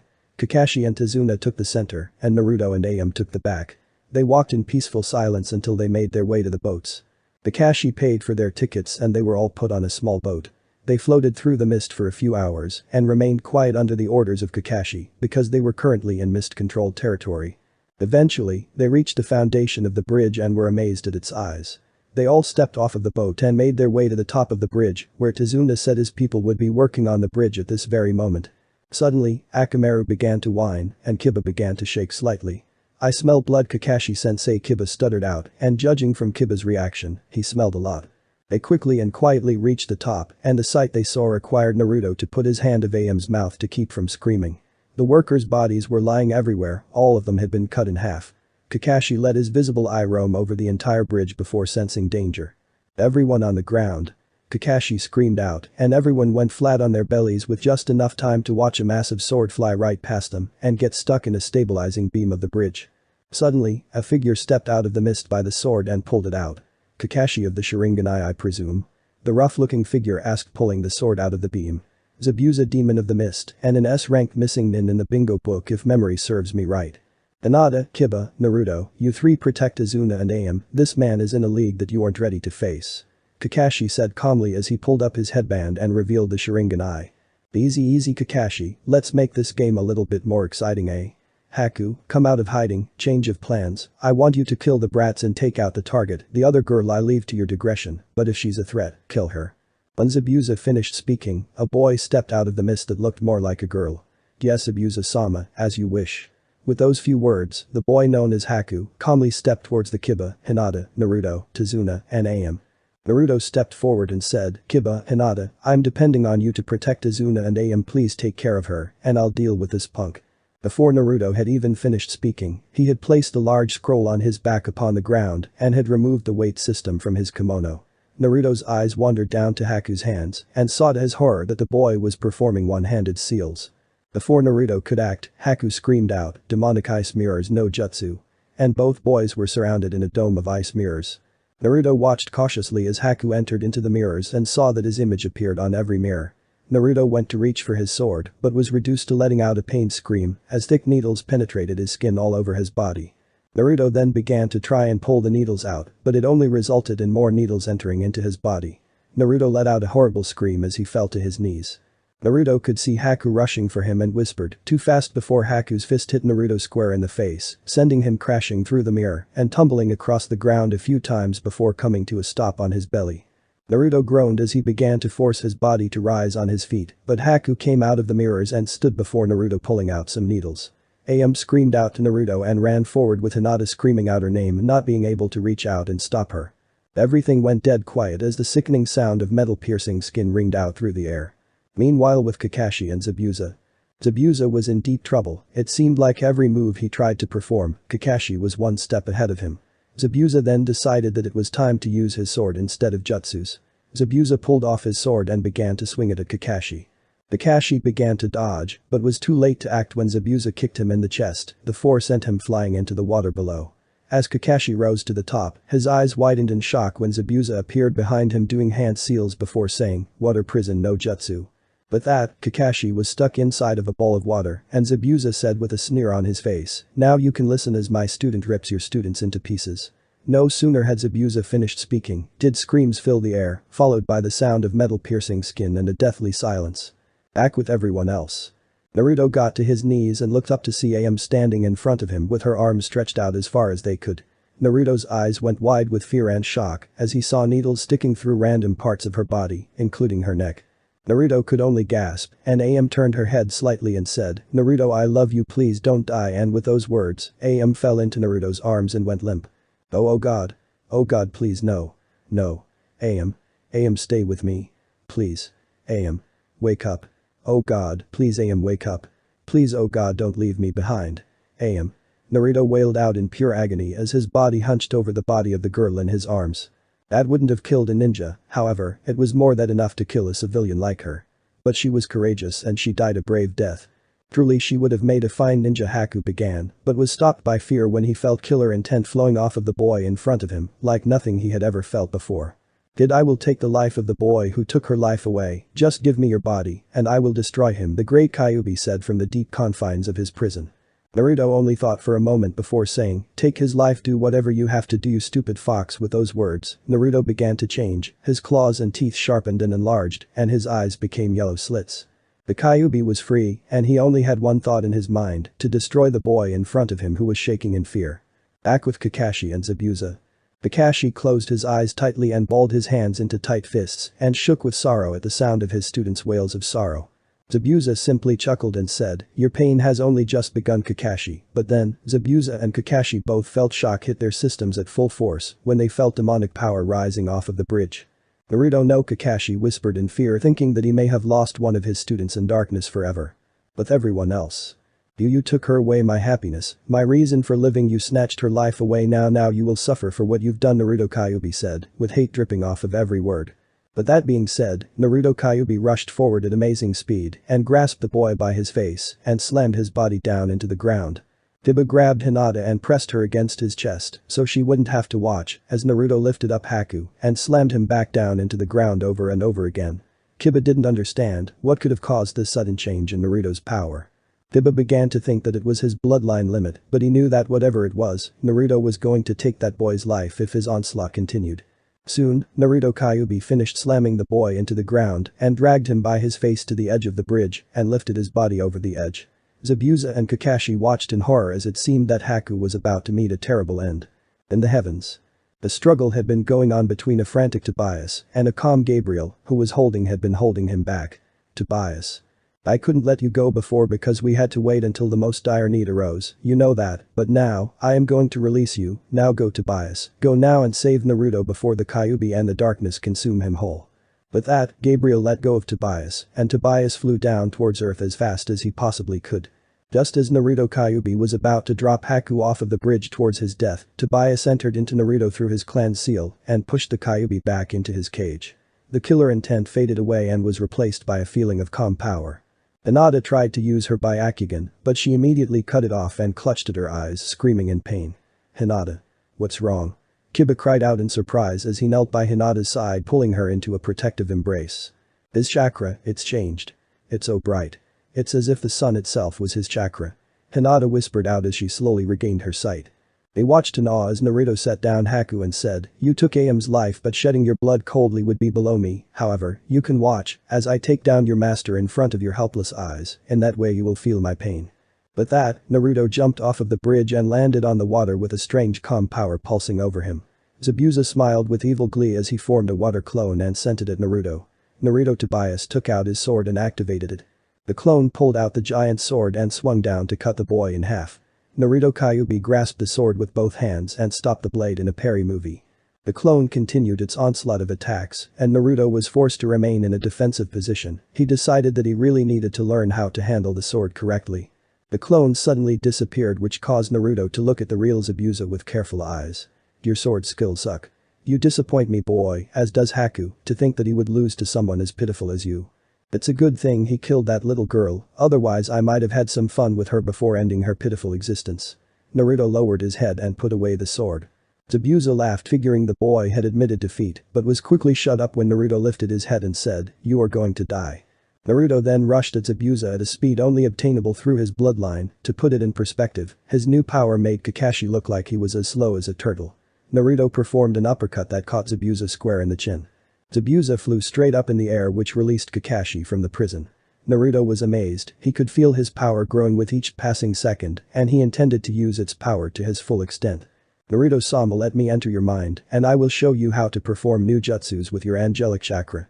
Tobias managed to get the message through his mind and Naruto complied, giving Tobias full access with his mind.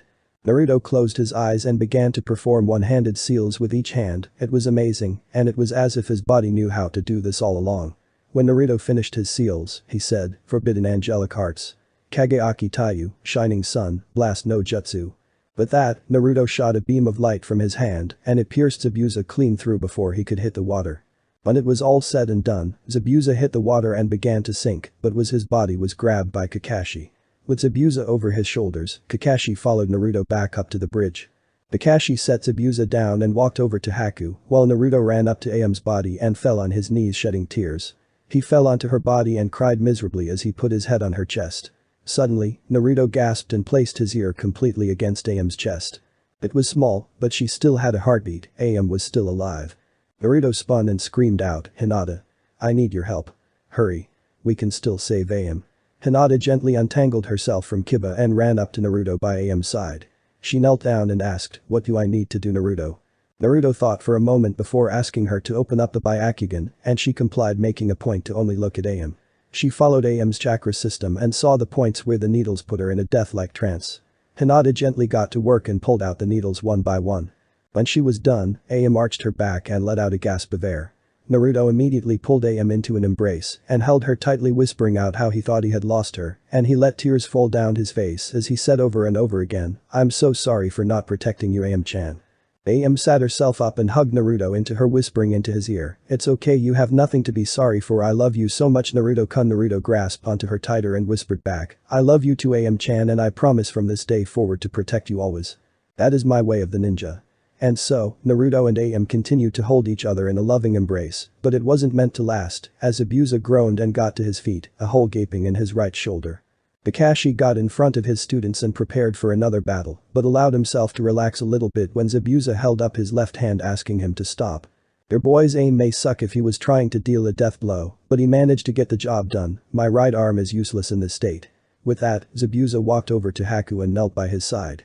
I was a fool, Haku, are you gone? Don't worry about me, Haku, you've gone to a better place, but as for me, well, a demon has no place in heaven. Zabuza said. Shock overtook his system as the boy beside him let out a gasp and came back to the world of the living. Haku immediately attached himself to Haku's body and hugged the man who meant everything to him. Zabuza hugged the boy back, simply amazed that he was alive. How cute, Zabuza. But it seems that you and your useless brat just weren't enough to get the job done, and it looks like once again I'm going to have to settle this problem myself. The voice spoke from the distance, which made Zabuza's eyes widen in shock. Gato, I never thought that you would show your pudgy, arrogant self around here. Zabuza said calmly as he got to his feet and turned to face Gato, who was with an army of warriors. Demon of the Mist. Not in your condition, prepare to die. Gato chuckled as the men's step began to march forward. Haku, live on, and please forgive me for having to what I must to set things right. Maybe one day I will see you in heaven. Until then, farewell, Haku.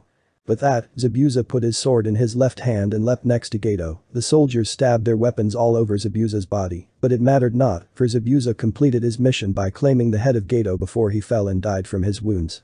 Haku screamed out to Zabuza and tried to move his body in vain. And so Haku wept for his teacher, the one who saved him, his everything.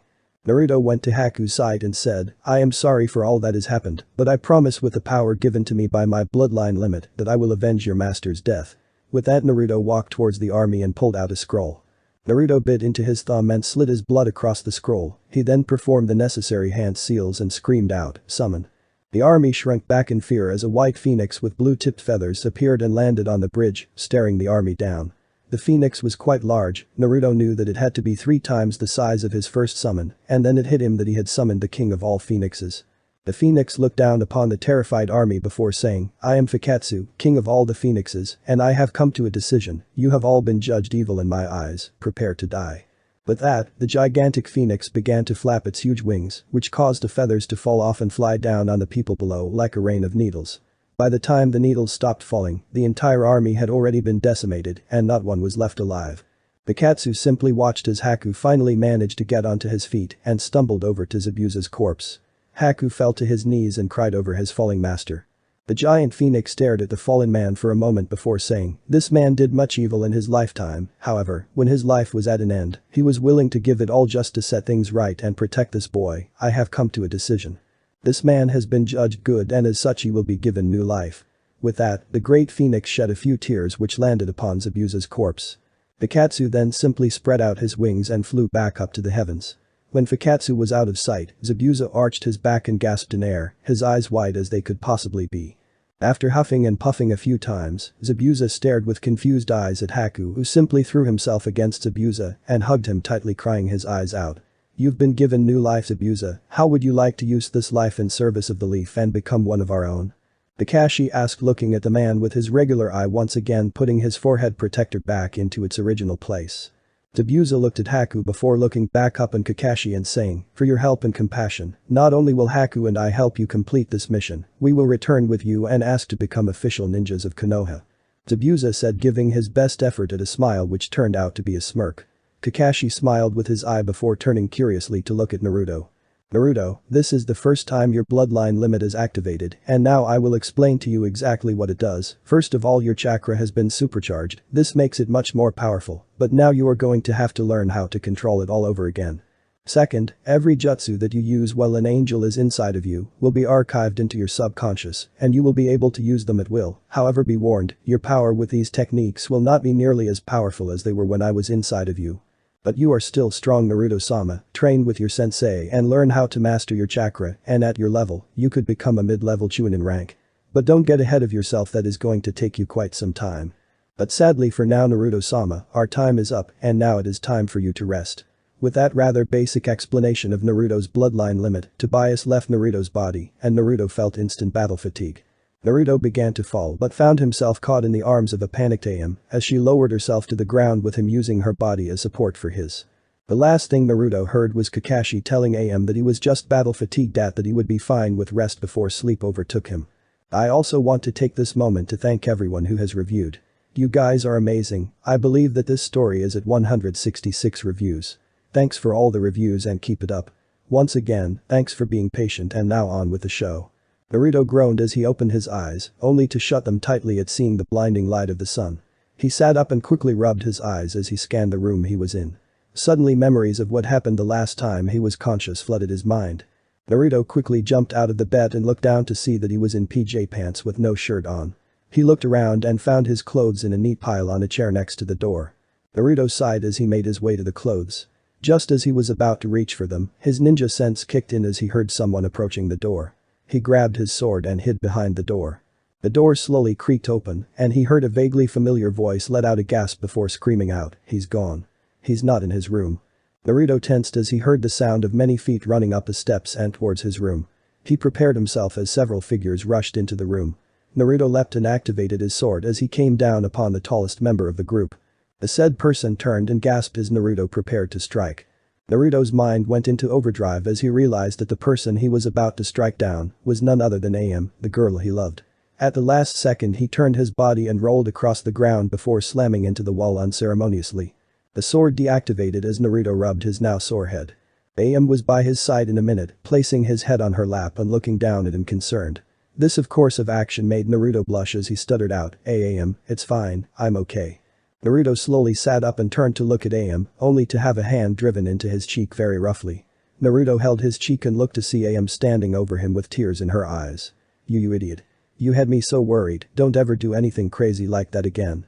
But that being said, she buried herself into his chest and cried softly, thanking heaven that he was okay. Naruto just sat there and confused as he could be as he consoled his upset girlfriend. Naruto, a voice called out which caused Naruto to freeze where he was. He turned and saw Haku standing in the doorway.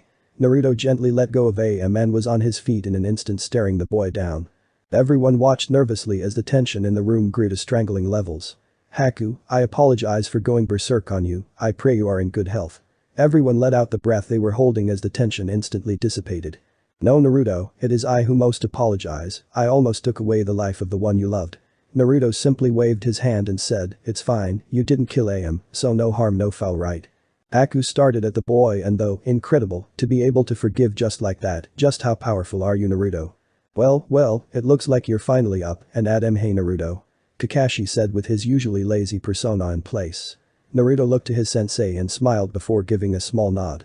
To give a basic explanation, you've been out for 3 days. Zabuza and Haku have decided to come back to the village with us and have been helping me train Hinata and Kiba. The bridge is almost completed and will be done within the next 2 days.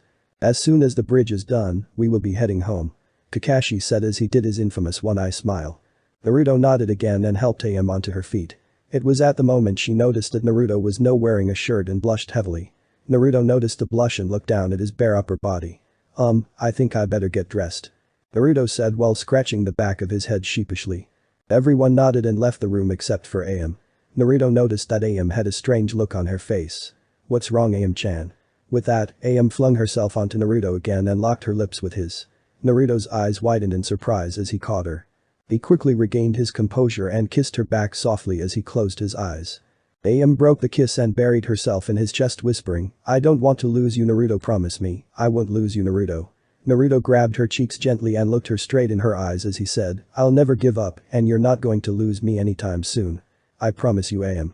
But that they shared another small kiss before AM broke away and grabbed up a towel. She put it in his hands and told him to take a shower, get dressed, and come downstairs to get some lunch.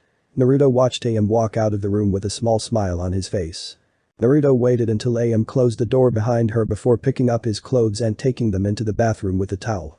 AM walked down the stairs and smiled kindly to Zabuza, who simply nodded back to her with a small grunt. AM walked into the kitchen and saw Izuna's daughter gathering the necessary materials to make some lunch. AM quickly put on an apron and began to hum as she stood next to Tsunami. "Oh sweetie, you don't have to help me make lunch." AM turned to Tsunami and smiled sweetly saying, "It's okay, I want to help make lunch for everyone, it's no trouble at all." Tsunami smiled at the nice girl and went back to cutting up vegetables. But Naruto. Naruto gasped in pleasure as the warm water hit his skin in the shower. He sunk his head under the water stream and let the water soak down his wild hair. He closed his eyes as he remembered the events of the fight and remembered the terrible power of the Kyuubi. The voice to his right made him jump as it called out, "Naruto!" Naruto spun around to see Gabriel standing there with Tobias and Alice standing there with serious looks on their faces. "Hey guys, what's up? Kyuubi, you must stay away from him. Naruto, you must not use his power, and you must not allow hate to overpower your emotions on the bridge like you did. I say these harsh words for your safety. Naruto, that demon is the most dangerous demon of them all, and Tabuti is very tricky. I sense a terrible feeling coming from the seal, and I fear that if he is released again something bad will happen to you. You must promise me, Naruto, you must promise me to stay away from the Kyuubi," Gabriel said with a very serious tone.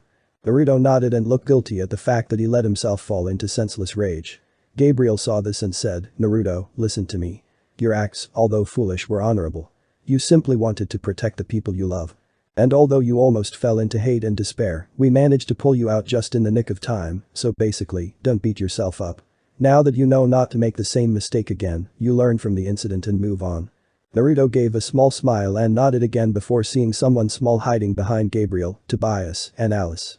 "Hey, who's that?" Naruto asked curiously. Gabriel gently grabbed a small girl and brought her out from behind him.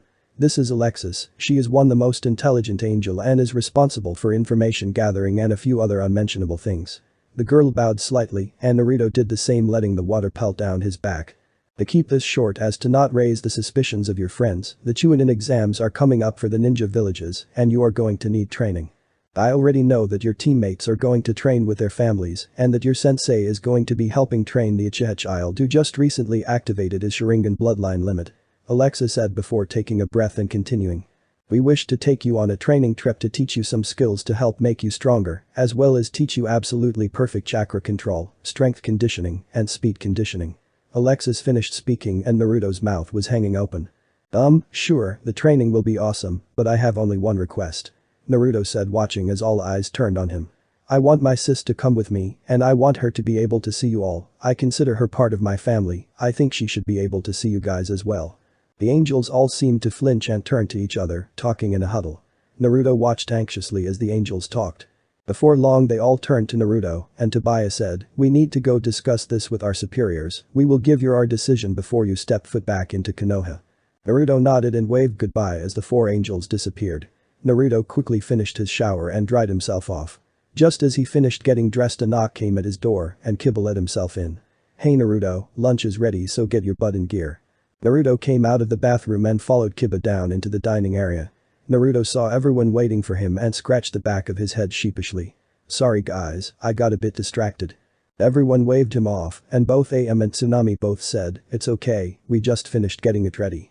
Everyone had a pleasant meal and at the end Tazuna said, "Everyone, I have an announcement." Everyone turned their eyes to him and Tazuna took a deep breath. "The bridge will be finished tomorrow.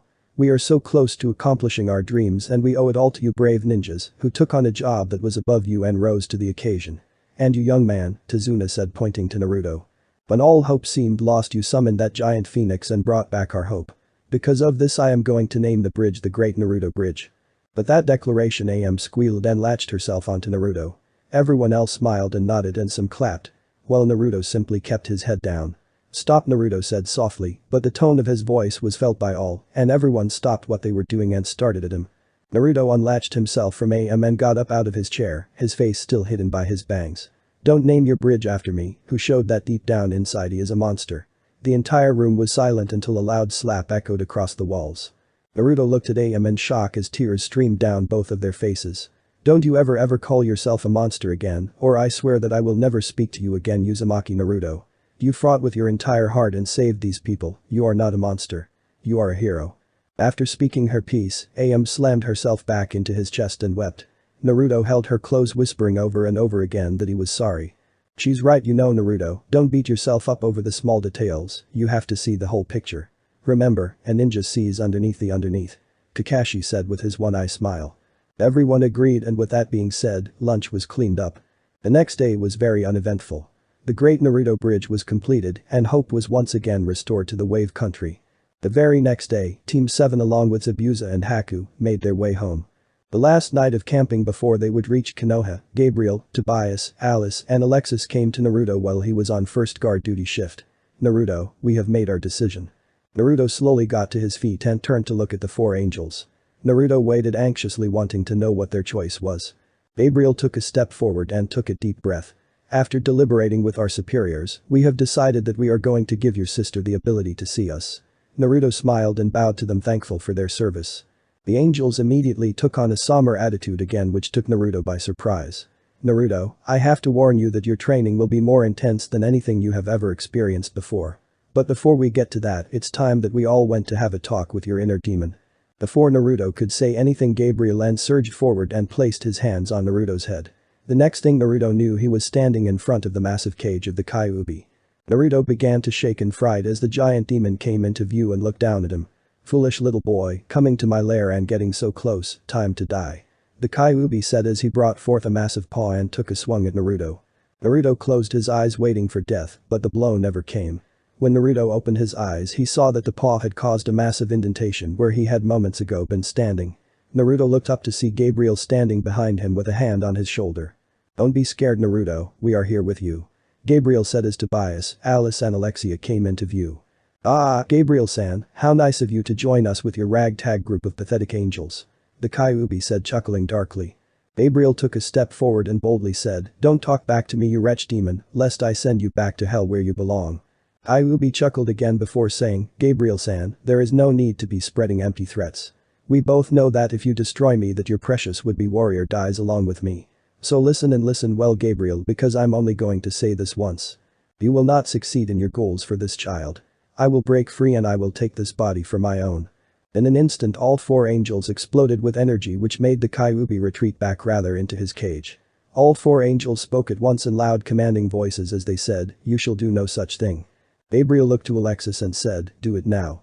Alexis stepped up to the seal on the cage and pulled out a strange-looking talisman. The Kyuubi's eyes widened in surprise and he leapt forward roaring with fury. Kyuubi took a swing at Alexis, but his paw was stopped by Gabriel. Kyuubi pulled back his paw and swung with the other one. This time Tobias and Alice caught that paw and held it tightly as Alexis finished placing the talisman over the seal. When she was finished, Gabriel grabbed Naruto and they teleported back into the real world. Naruto woke up and sat up from the grass he was lying on. "Naruto, we adjusted the seal so that the Kyuubi cannot contact you at all. However, it isn't a permanent solution. To completely seal away the Kyuubi we would have to get rid of the seal that your father placed on you and set in a new seal, however this would kill you, so that isn't an option," Alexa said before pausing.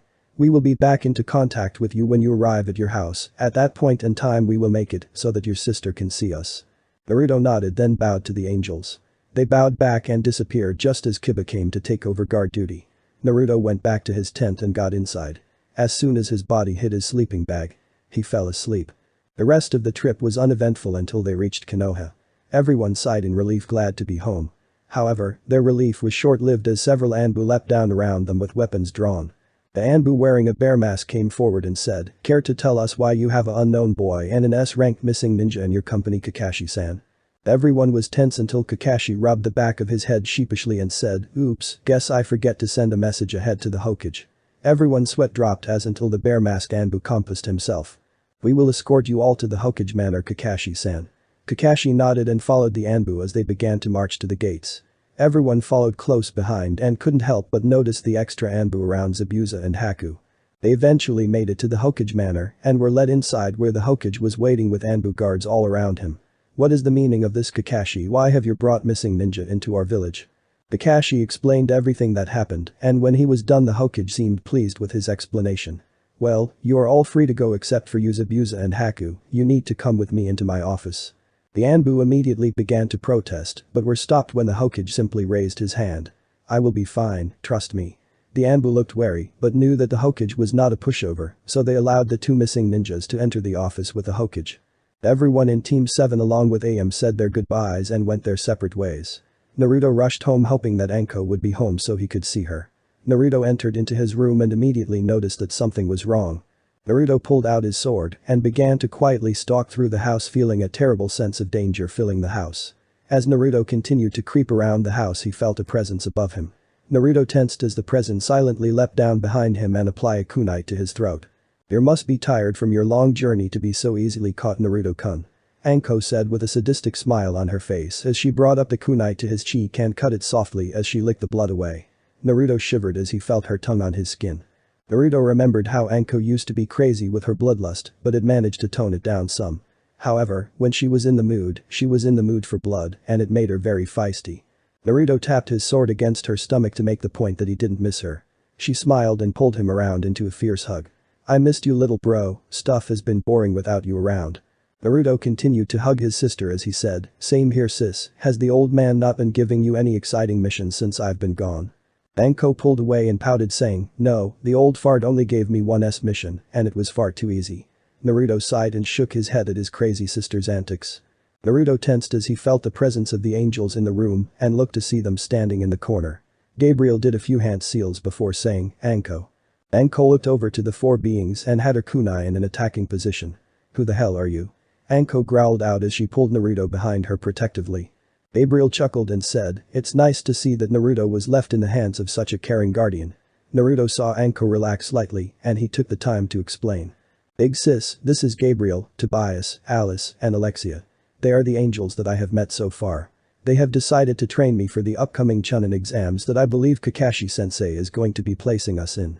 They want to go for a 2-month training session and they want you to come with us as my guardian and maybe you can teach me some stuff too," Naruto said with excitement. Anko blushed at the mention of Kakashi before regaining her exposure and saying, "I'll ask the Hokage if it's okay. I don't think the old fart will have a problem with it. Give me a few minuets and I'll have your answer." With that, Anko disappeared into a puff of smoke. True to her word, Anko reappeared with a smile on her face. "Kakashi just nominated your team for the Chunin exams and was on his way to tell you and your teammates. Since everyone is going to be away doing other things, the old fart gave us permission to leave the village as long as we don't stray too far away for 2 months." Naruto cheered and the four angels chuckled seeing the rather comical antics of the two humans in front of them. Anko turned to the angels and said, "We will leave at first light, I guess you'll be able to find us, right?" Gabriel nodded and they all bowed before leaving. Anko turned to Naruto with a smile on her face as she said, "Okay, time to tell me about your mission, but we are going to do it over Dango." Anko cheered as she marched out the door, Naruto following slowly behind. Truth be told, Naruto was terrified of telling Anko about how their C-ranked mission turned into an A-ranked missions.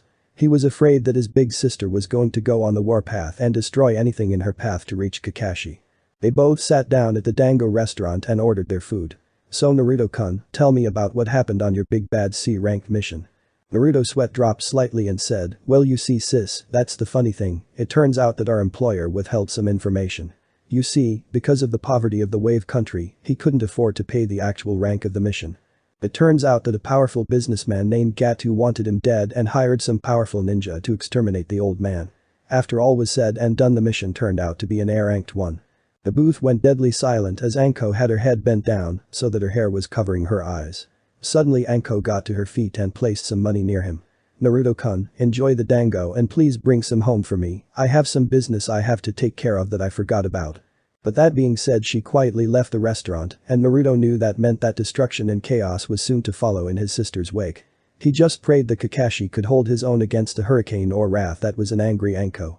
But Kakashi was sitting in a recliner in his home reading his favorite little orange book when he suddenly sneezed and got a terrible feeling of impending doom. He was startled when his door was kicked in so violently that it flew off of its hinges and completely destroyed his kitchen table.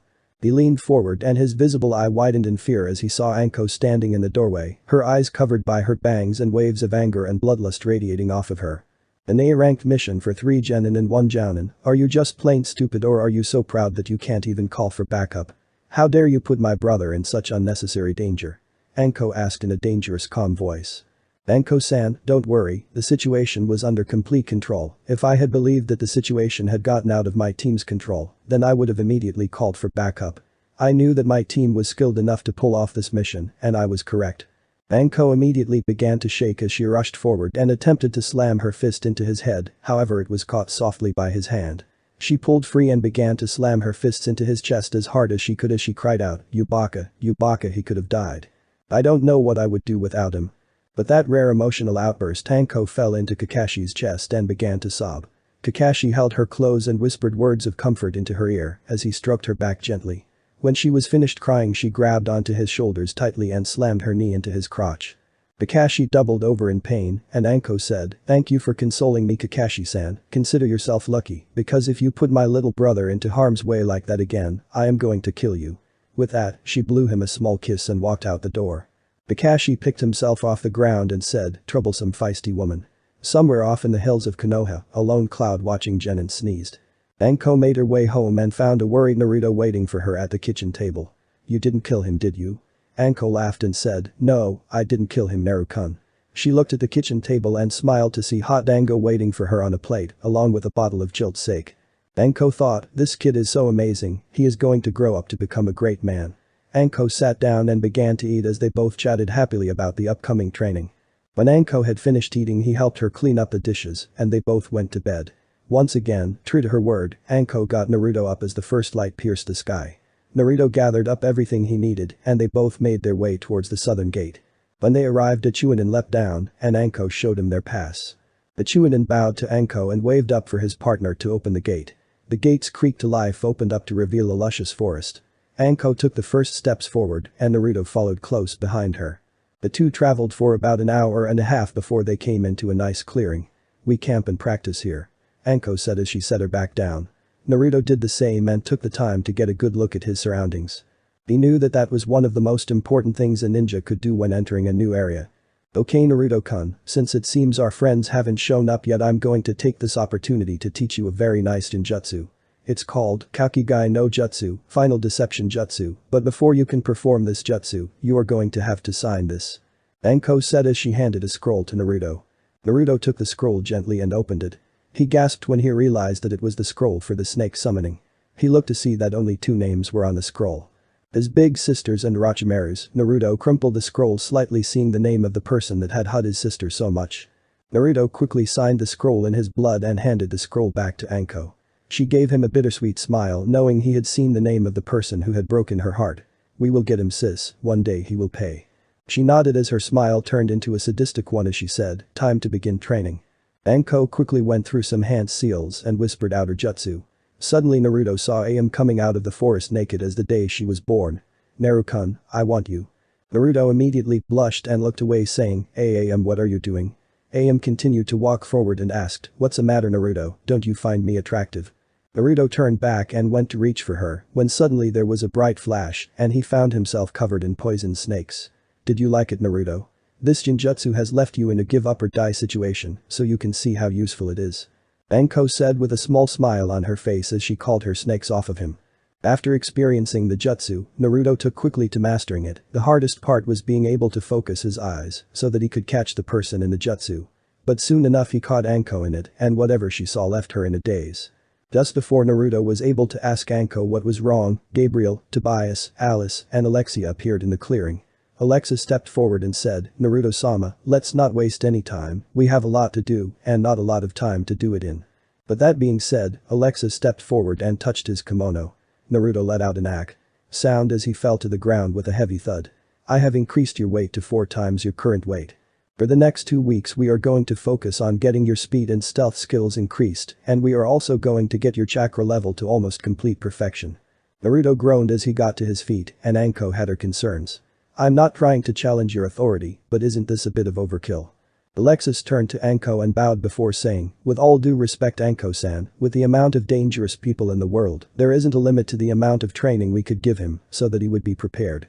Anko couldn't help but agree, but she hoped that these angels weren't going to kill her little brother. "Now Naruto, here is the exercise, we will give you a head start to get ahead. Your goal is to hide from all 5 of us and keep hidden. Each time you are caught you have to do push-ups and sit-ups that will increase in number each time you are caught. Also in between this exercise, we are going to have you perfect tree climbing and water walking. As rewards, each time you impress us we will teach you a new jutsu or skill," Alexa said in a matter-of-fact voice. Ready, begin. Alexa said, and after Naruto's eyes widened in momentary shock, he took off as fast as he could under the immense weight. Needless to say, Naruto was found rather quickly by Anko and was forced to start off with 25 push-ups and sit-ups. This went on for the entire week and a half alongside of Naruto water walking and tree climbing with a ridiculous amount of weight. By the end of the time limit Naruto looked like he was ready to drop dead. Very good Naruto, in this short time you have managed to hone your speed and stealth skills dramatically, and you have also perfected your tree climbing and water walking exercises. Because you have impressed us 3 times over you will be given the next 2 days to rest, then we will teach you 2 techniques, and I will also show you a very useful sword skill. Naruto gave a small woohoo before falling into the arms of his sister out cold. Naruto slept the whole 2 days through and was awoken by Anko on the 3rd day. Naruto, they have come back and they are ready to teach you again. Naruto sat up and watched as Tobias came forward to whisper something into Naruto's ear. Naruto smiled as he stood up and removed his kimono.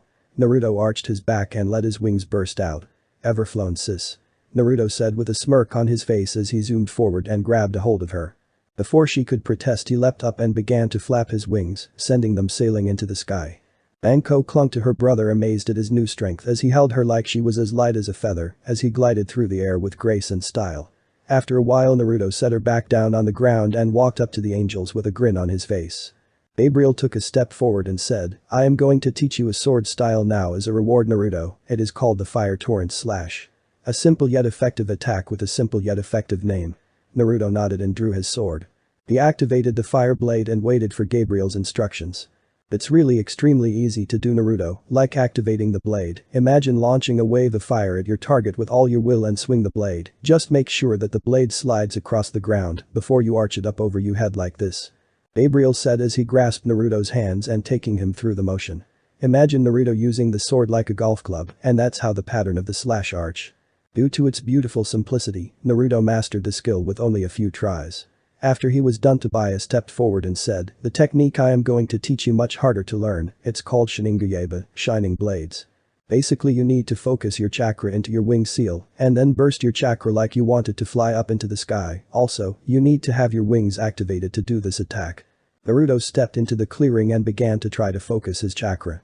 It took Naruto many tries where nothing happened until suddenly, his wings glowed and feathers began to shoot off of his wings and soared up into the sky. Everyone looked up to the sky, and Gabriel shielded Anko with his wings, as everyone else did the same for themselves, as the feathers rained down sticking into everything they hit, except for the wings which they simply bounced off of with a loud clanging sound. When it was over everyone removed their wings and looked around to see the field literally impaled with feathers everywhere they looked. Naruto's mouth was wide open, and Tobias took the chance to explain. Basically the amount of chakra you pump into the seal determines the attack radius of the attack. Naruto nodded to show that he understood and jumped around eager to learn his 3rd prize. Alice stepped forward and said, Naruto-kun, as important as it is be able to fight, it is also important to have skills that can protect those you love. With that in mind, I wish to teach you the Amatsu Toku, Heavenly Shield. Naruto watched as Alice walked over to Anko and did a few hand seals. Anko watched cautiously as Alice reached out with one hand and created a white sphere that surrounded her. Gabriel and Tobias both threw themselves at the shield only to bounce off of it like flies. As you can see nothing can enter the shield only leave it. As long as you have your hand inside of the shield it will stay active. Like the ability Tobias taught you, the amount of chakra you pump into it depends on how strong it will be. In this case it makes the shield stronger. Naruto nodded and immediately went about learning the Amatsu Toku. Unlike the other 2 skills he learned, this one was much harder to learn because it took more concentration and control. Because of this it took Naruto the rest of the day to master all 3 of the skills. At the end of the day Naruto passed out while Anko and the 4 angles sat around the fire she had built. I am going to train him how to use his sword for the rest of this month. Do you have any plans to teach him anything Anko-san? Gabriel asked looking at her. No, to be honest I don't know what else to teach him right now. Tell me the truth, how strong is he? Gabriel thought about it for a while and said, at his best, high-level Chunin, on average, about mid-Chunin. Anko nodded glad to hear that her brother was growing so quickly. The angels then stood to their feet and wished Anko a good night before leaving her to a peaceful night's sleep. The last 2.5 weeks of the first month were spent with Gabriel helping Naruto get better at his sword fighting skills. He still hadn't mastered his sword fighting skills, but he was at a slightly above average skill level with his sword. When it was over and done with Naruto, Anko and the 4 angels gathered around another fire and discussed what would be the final month of training before the exam. Alexis cleared her throat and said, Naruto, your final training will be to survive on your own with no supplies, no food, and no water. Also, you will have to learn the 2 jutsus on this scroll and also create your own Taijutsu combo. With that, the angels all hugged Naruto wishing him luck and disappeared. Anko got up and gathered up both her gear and Naruto's gear.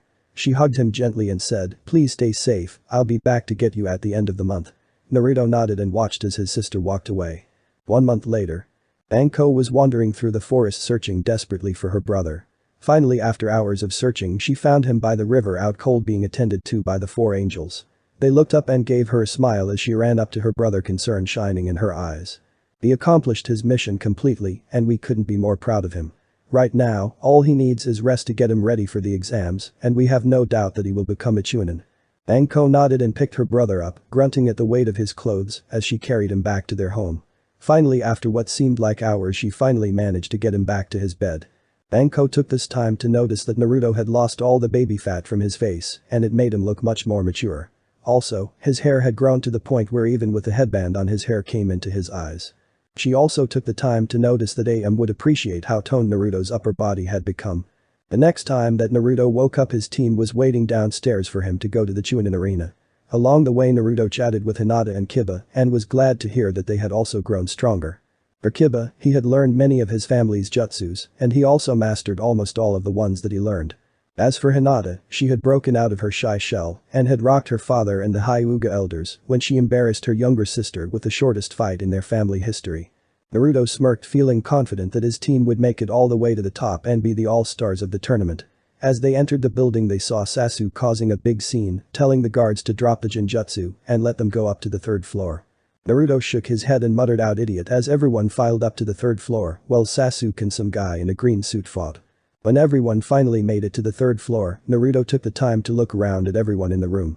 As his eyes scanned over everyone, a red-haired boy in the corner stood out due to the evil aura that was coming off of him in waves. Naruto shuddered as he felt the madness that had corrupted the boy when movements to his left caught his eye. My name is Inyazuka Kiba and I am going to wipe the floor with all of you.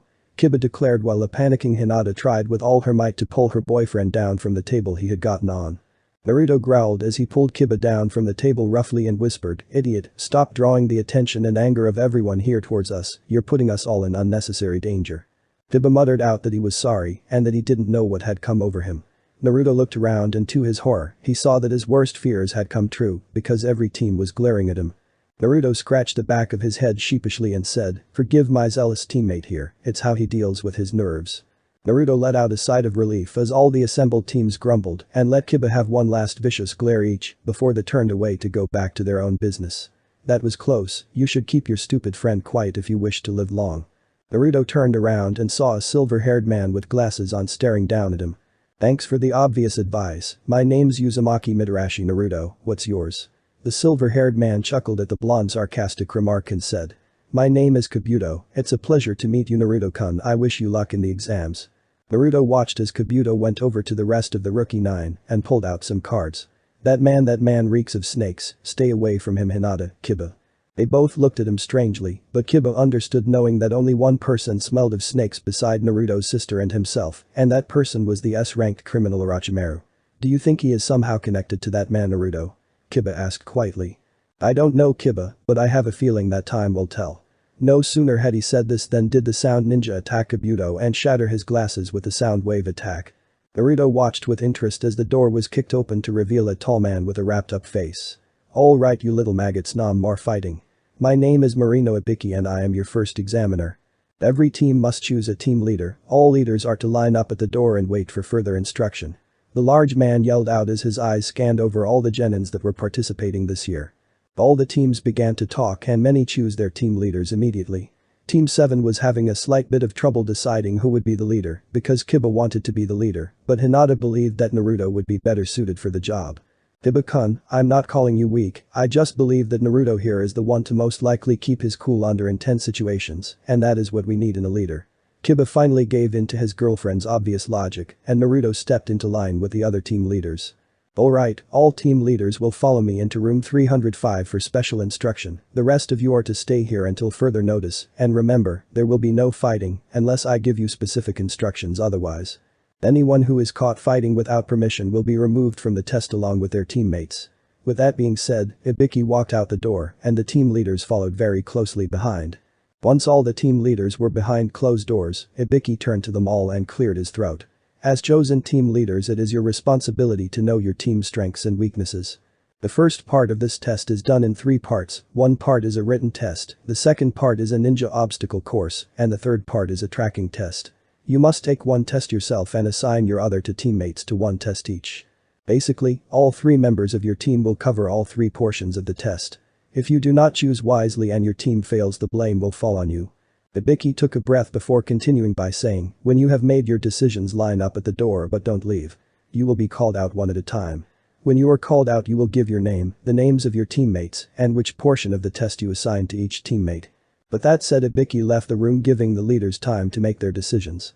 Everyone was in deep thought and Naruto was no different. Kiba simply can't do the written part, Hinata is much smarter, and with her eyes she can cheat even if she doesn't know the answers. The problem is who should do the obstacle course.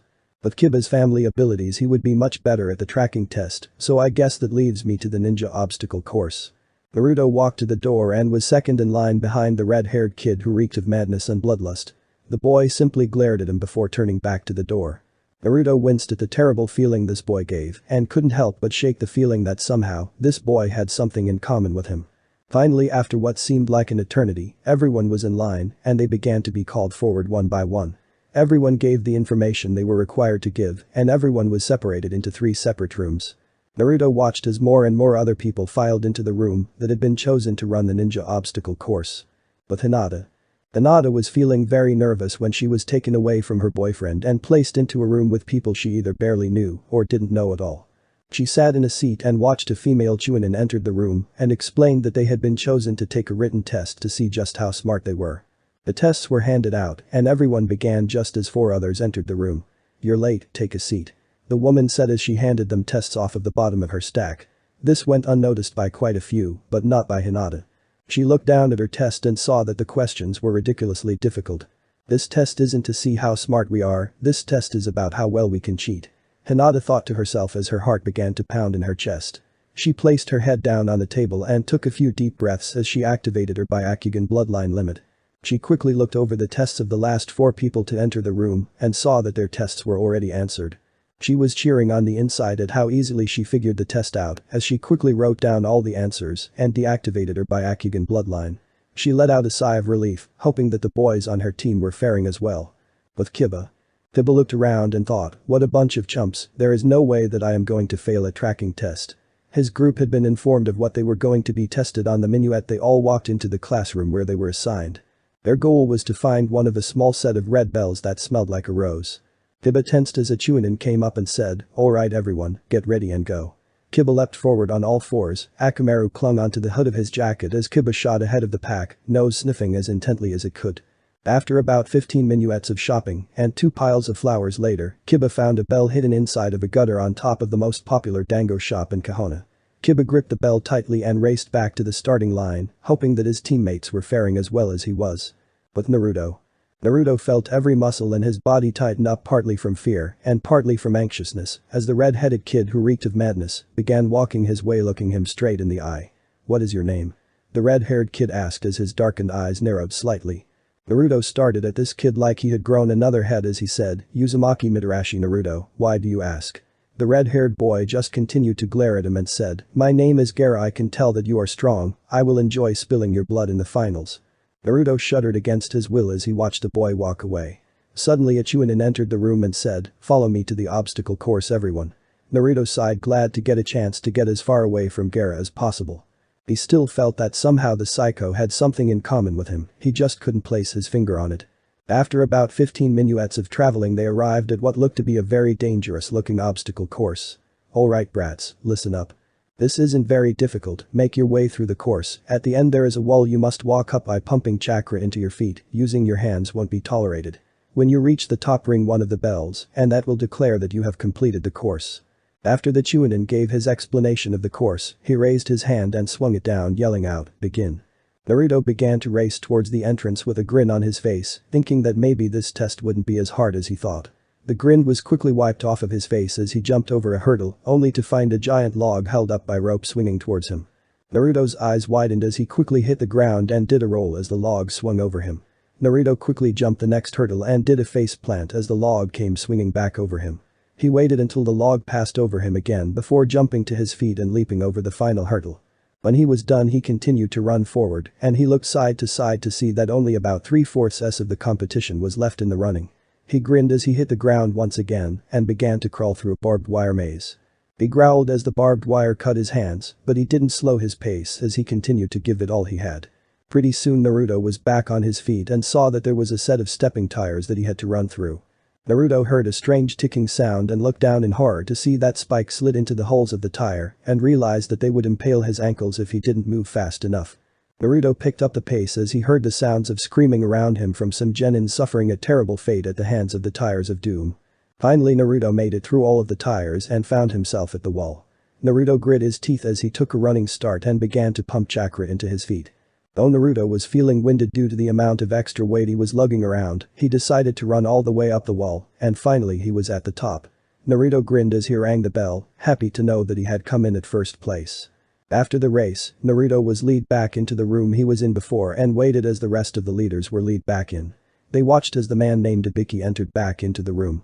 Congratulations to all of you who passed your tests, but it's not quite over yet. You must all make an important choice now. Do you trust your teammates? If you don't believe that your teammates passed their tests, then you can decide to move ahead yourself. However, by doing this your two teammates will fail. It's time to make your decision. What happens if you choose to believe in your teammates? One genin asked. Good question. If you choose to believe in your teammates and even one of them has failed, you will all be failed and you will not be able to try for the Chunin exams for another 5 years. Now make your decisions. Naruto heard a lot of gasps come from the leaders, and he had to admit that the thought of failing and not being able to try out again for another 5 years made him flinch. But it was then, in that small moment, that he remembered his sensei's words, "A ninja must look underneath the underneath." Little did Naruto or the rest of the team leaders know that in the other two rooms, the same question was being asked to their teammates as well, in an attempt to create division and doubt amongst the teams. This would determine who not only had a sense of loyalty, but would also show who had the clarity of mind necessary to see through deceptions, two skills that were extremely essential for being a Chunin. Luckily for Team 7, the wise words of their sensei rang clear in their minds over and over again, "A ninja must look underneath the underneath."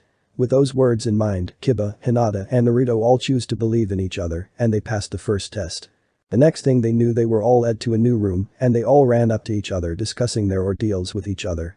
After a few minutes of waiting, a new man walked into the room and everyone turned their eyes to him. "Hello you brats, my name is Jiraiya and I'm your second examiner. Come with me and I'll explain the test once we get where we are going." But that being said, Jiraiya looked at Naruto and thought, "This boy, this is the son of my ex-student Arashi. You would be proud of your son if you could see him today." As they traveled towards their destination, Jiraiya remembered the conversation that the Hokage had with him to convince him to be the second examiner. Flashback. "Why did you call me back here, sensei? What was so important that you couldn't put it in a scroll, even in code?" An impatient Jiraiya said as he stared down his sensei, the third Hokage. The Hokage got out of his chair and walked to his giant window that overlooked the village. "I believe that your student son is ready to learn his father's legacy and skills, Jiraiya, and you are the only one who can teach him." Jiraiya bit his lip as he thought about this offer. On one hand, he was going to have to lug this brat around with him wherever he went. On the other hand, it was his only student son, and he knew that he owed to Arashi to teach his son. "Fine, old man, but he better not be a giant brat, and he has to be able to leave the village with me after the exam, because I'm not staying here." The Hokage nodded his permission and said, "Everything will be done as you ask. Now with the matter of meeting him, I have just the solution." Then flashback. Jiraiya growled lightly at how easily he had been roped in by the old man when he realized that they had already reached their destination. Jiraiya stopped and waited for everyone to catch up and catch their breaths. "Welcome to the Forest of Death, everyone. The rules of this test are very simple. Make it to the tower at the middle of this forest with your team intact. The catch is, one member of your team will be put under a paralysis jutsu so that they can act as an injured teammate, one person will act as scout for the team, and it is the already chosen leader's job to carry the injured teammate and keep his team safe until you reach the tower. In the forest there are numerous Chunin and Jounin who will try to incapacitate you and your team, thus making you fail the test. Your secondary objective is to keep away from these Chunin and Jounin or fight your way past." But that being said, Jiraiya began to hand out forms to everyone. "This is a release form, so that this village won't be responsible if you are killed during this test." Everyone signed the papers and handed them back to Jiraiya, who tucked them away into a safe place. With that, everyone choose the person to be injured for their teams, and Naruto choose Kiba so that Hinata could use her eyes to be a scout. After Jiraiya created several shadow clones and went about creating injured teammates, he said, "Let the second test for the Chunin exam begin." Naruto quickly picked up Kiba and said, "Hinata, stay ahead but keep within my eyesight, keep watch for any of the Chunin or Jounin." Kiba groaned as they raced into the depths of the forest. Several miles into the forest and 3 missed Chunin Jounin later, Hinata fell back to Naruto and said, "It seems that Sasuke and his team are fighting someone, however, this person has far too much chakra to be a Chunin or a Jounin, I fear that Sasuke may be in danger." Naruto growled as he set Kiba down. "Hinata, protect Kiba until I get back, I will go scope it out." Hinata nodded and went to tend to her boyfriend as Naruto jumped ahead to find Sasuke. When Naruto finally found Sasuke, he found that both of his teammates were out cold on the ground and that Sasuke was fighting a losing battle against this strange man. Naruto got himself ready and waited for the right time to ambush the powerful man when he was his chance. Naruto ran forward, watched in horror as the man turned around and grinned like a maniac as he swung a back fist and connected with Naruto's cheek. Naruto went flying into a tree and had just gotten to his feet when the man rushed forward and grasped Naruto's neck. "Ah, the Kyuubi brat, let's see that seal," Orochimaru said as he raised up Naruto's kimono. Once again, Orochimaru grinned like a maniac as he cried out, "Five-finger seal." As he slammed his fingers into the seal, causing Naruto to cry out in pain.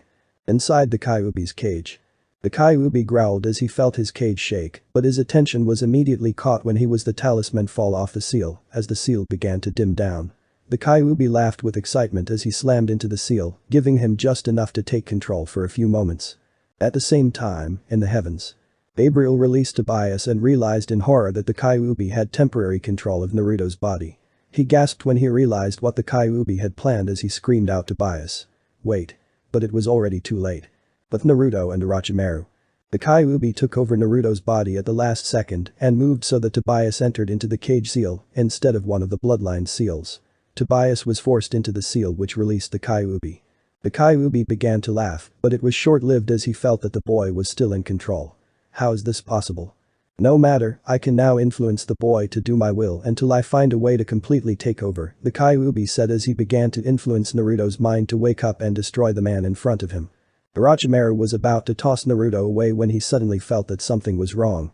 He looked back to the boy and saw that his white and gold clothes had turned black with a red outline and that his hair had grown very long. Naruto opened his eyes to reveal deep bloodlust raging in them. Naruto grasped Orochimaru's hand at the wrist and snapped it easily as he lifted up his leg and kicked him in the ribs, causing a few to snap. Orochimaru groaned as he jumped backwards and said, "You won this round, brat, but I will have my prize in the end," Orochimaru said as he disappeared. Naruto fell to one knee panting as he heard this terrible voice in the back of his head, whispering terrible things to him. Tobias was slamming on the cage, panicking, knowing that the Kyuubi was free to ravage Naruto as he pleased. In the heavens, Gabriel was pacing back and forth, knowing that something terrible had happened when he lost contact with Gabriel. Gabriel made the decision to fly down and check on what was going on. The sight that greeted him left him in shock. Gabriel looked Naruto over and knew that somehow the demon was free. "Kyuubi, what have you done?" Naruto began to laugh softly as he started at the angel with hate in his eyes. Now I know the truth, you lied to me, I could have had so much more power with the Kyuubi in my bloodline, but you tried to seal him away because you are jealous of him." Gabriel's eyes narrowed dangerously as he knew that somehow the Kyuubi hadn't taken complete control, but that he was polluting Naruto's mind with thoughts like these. "Naruto, you know that what you just said isn't true, the Kyuubi is dangerous, and you must fight him now." Naruto took a step back and turned to flee from the angel. Gabriel was about to give chase, but he knew that he had to go back to the heavens and explain what had happened and come up with a strategy to seal the Kyuubi away again.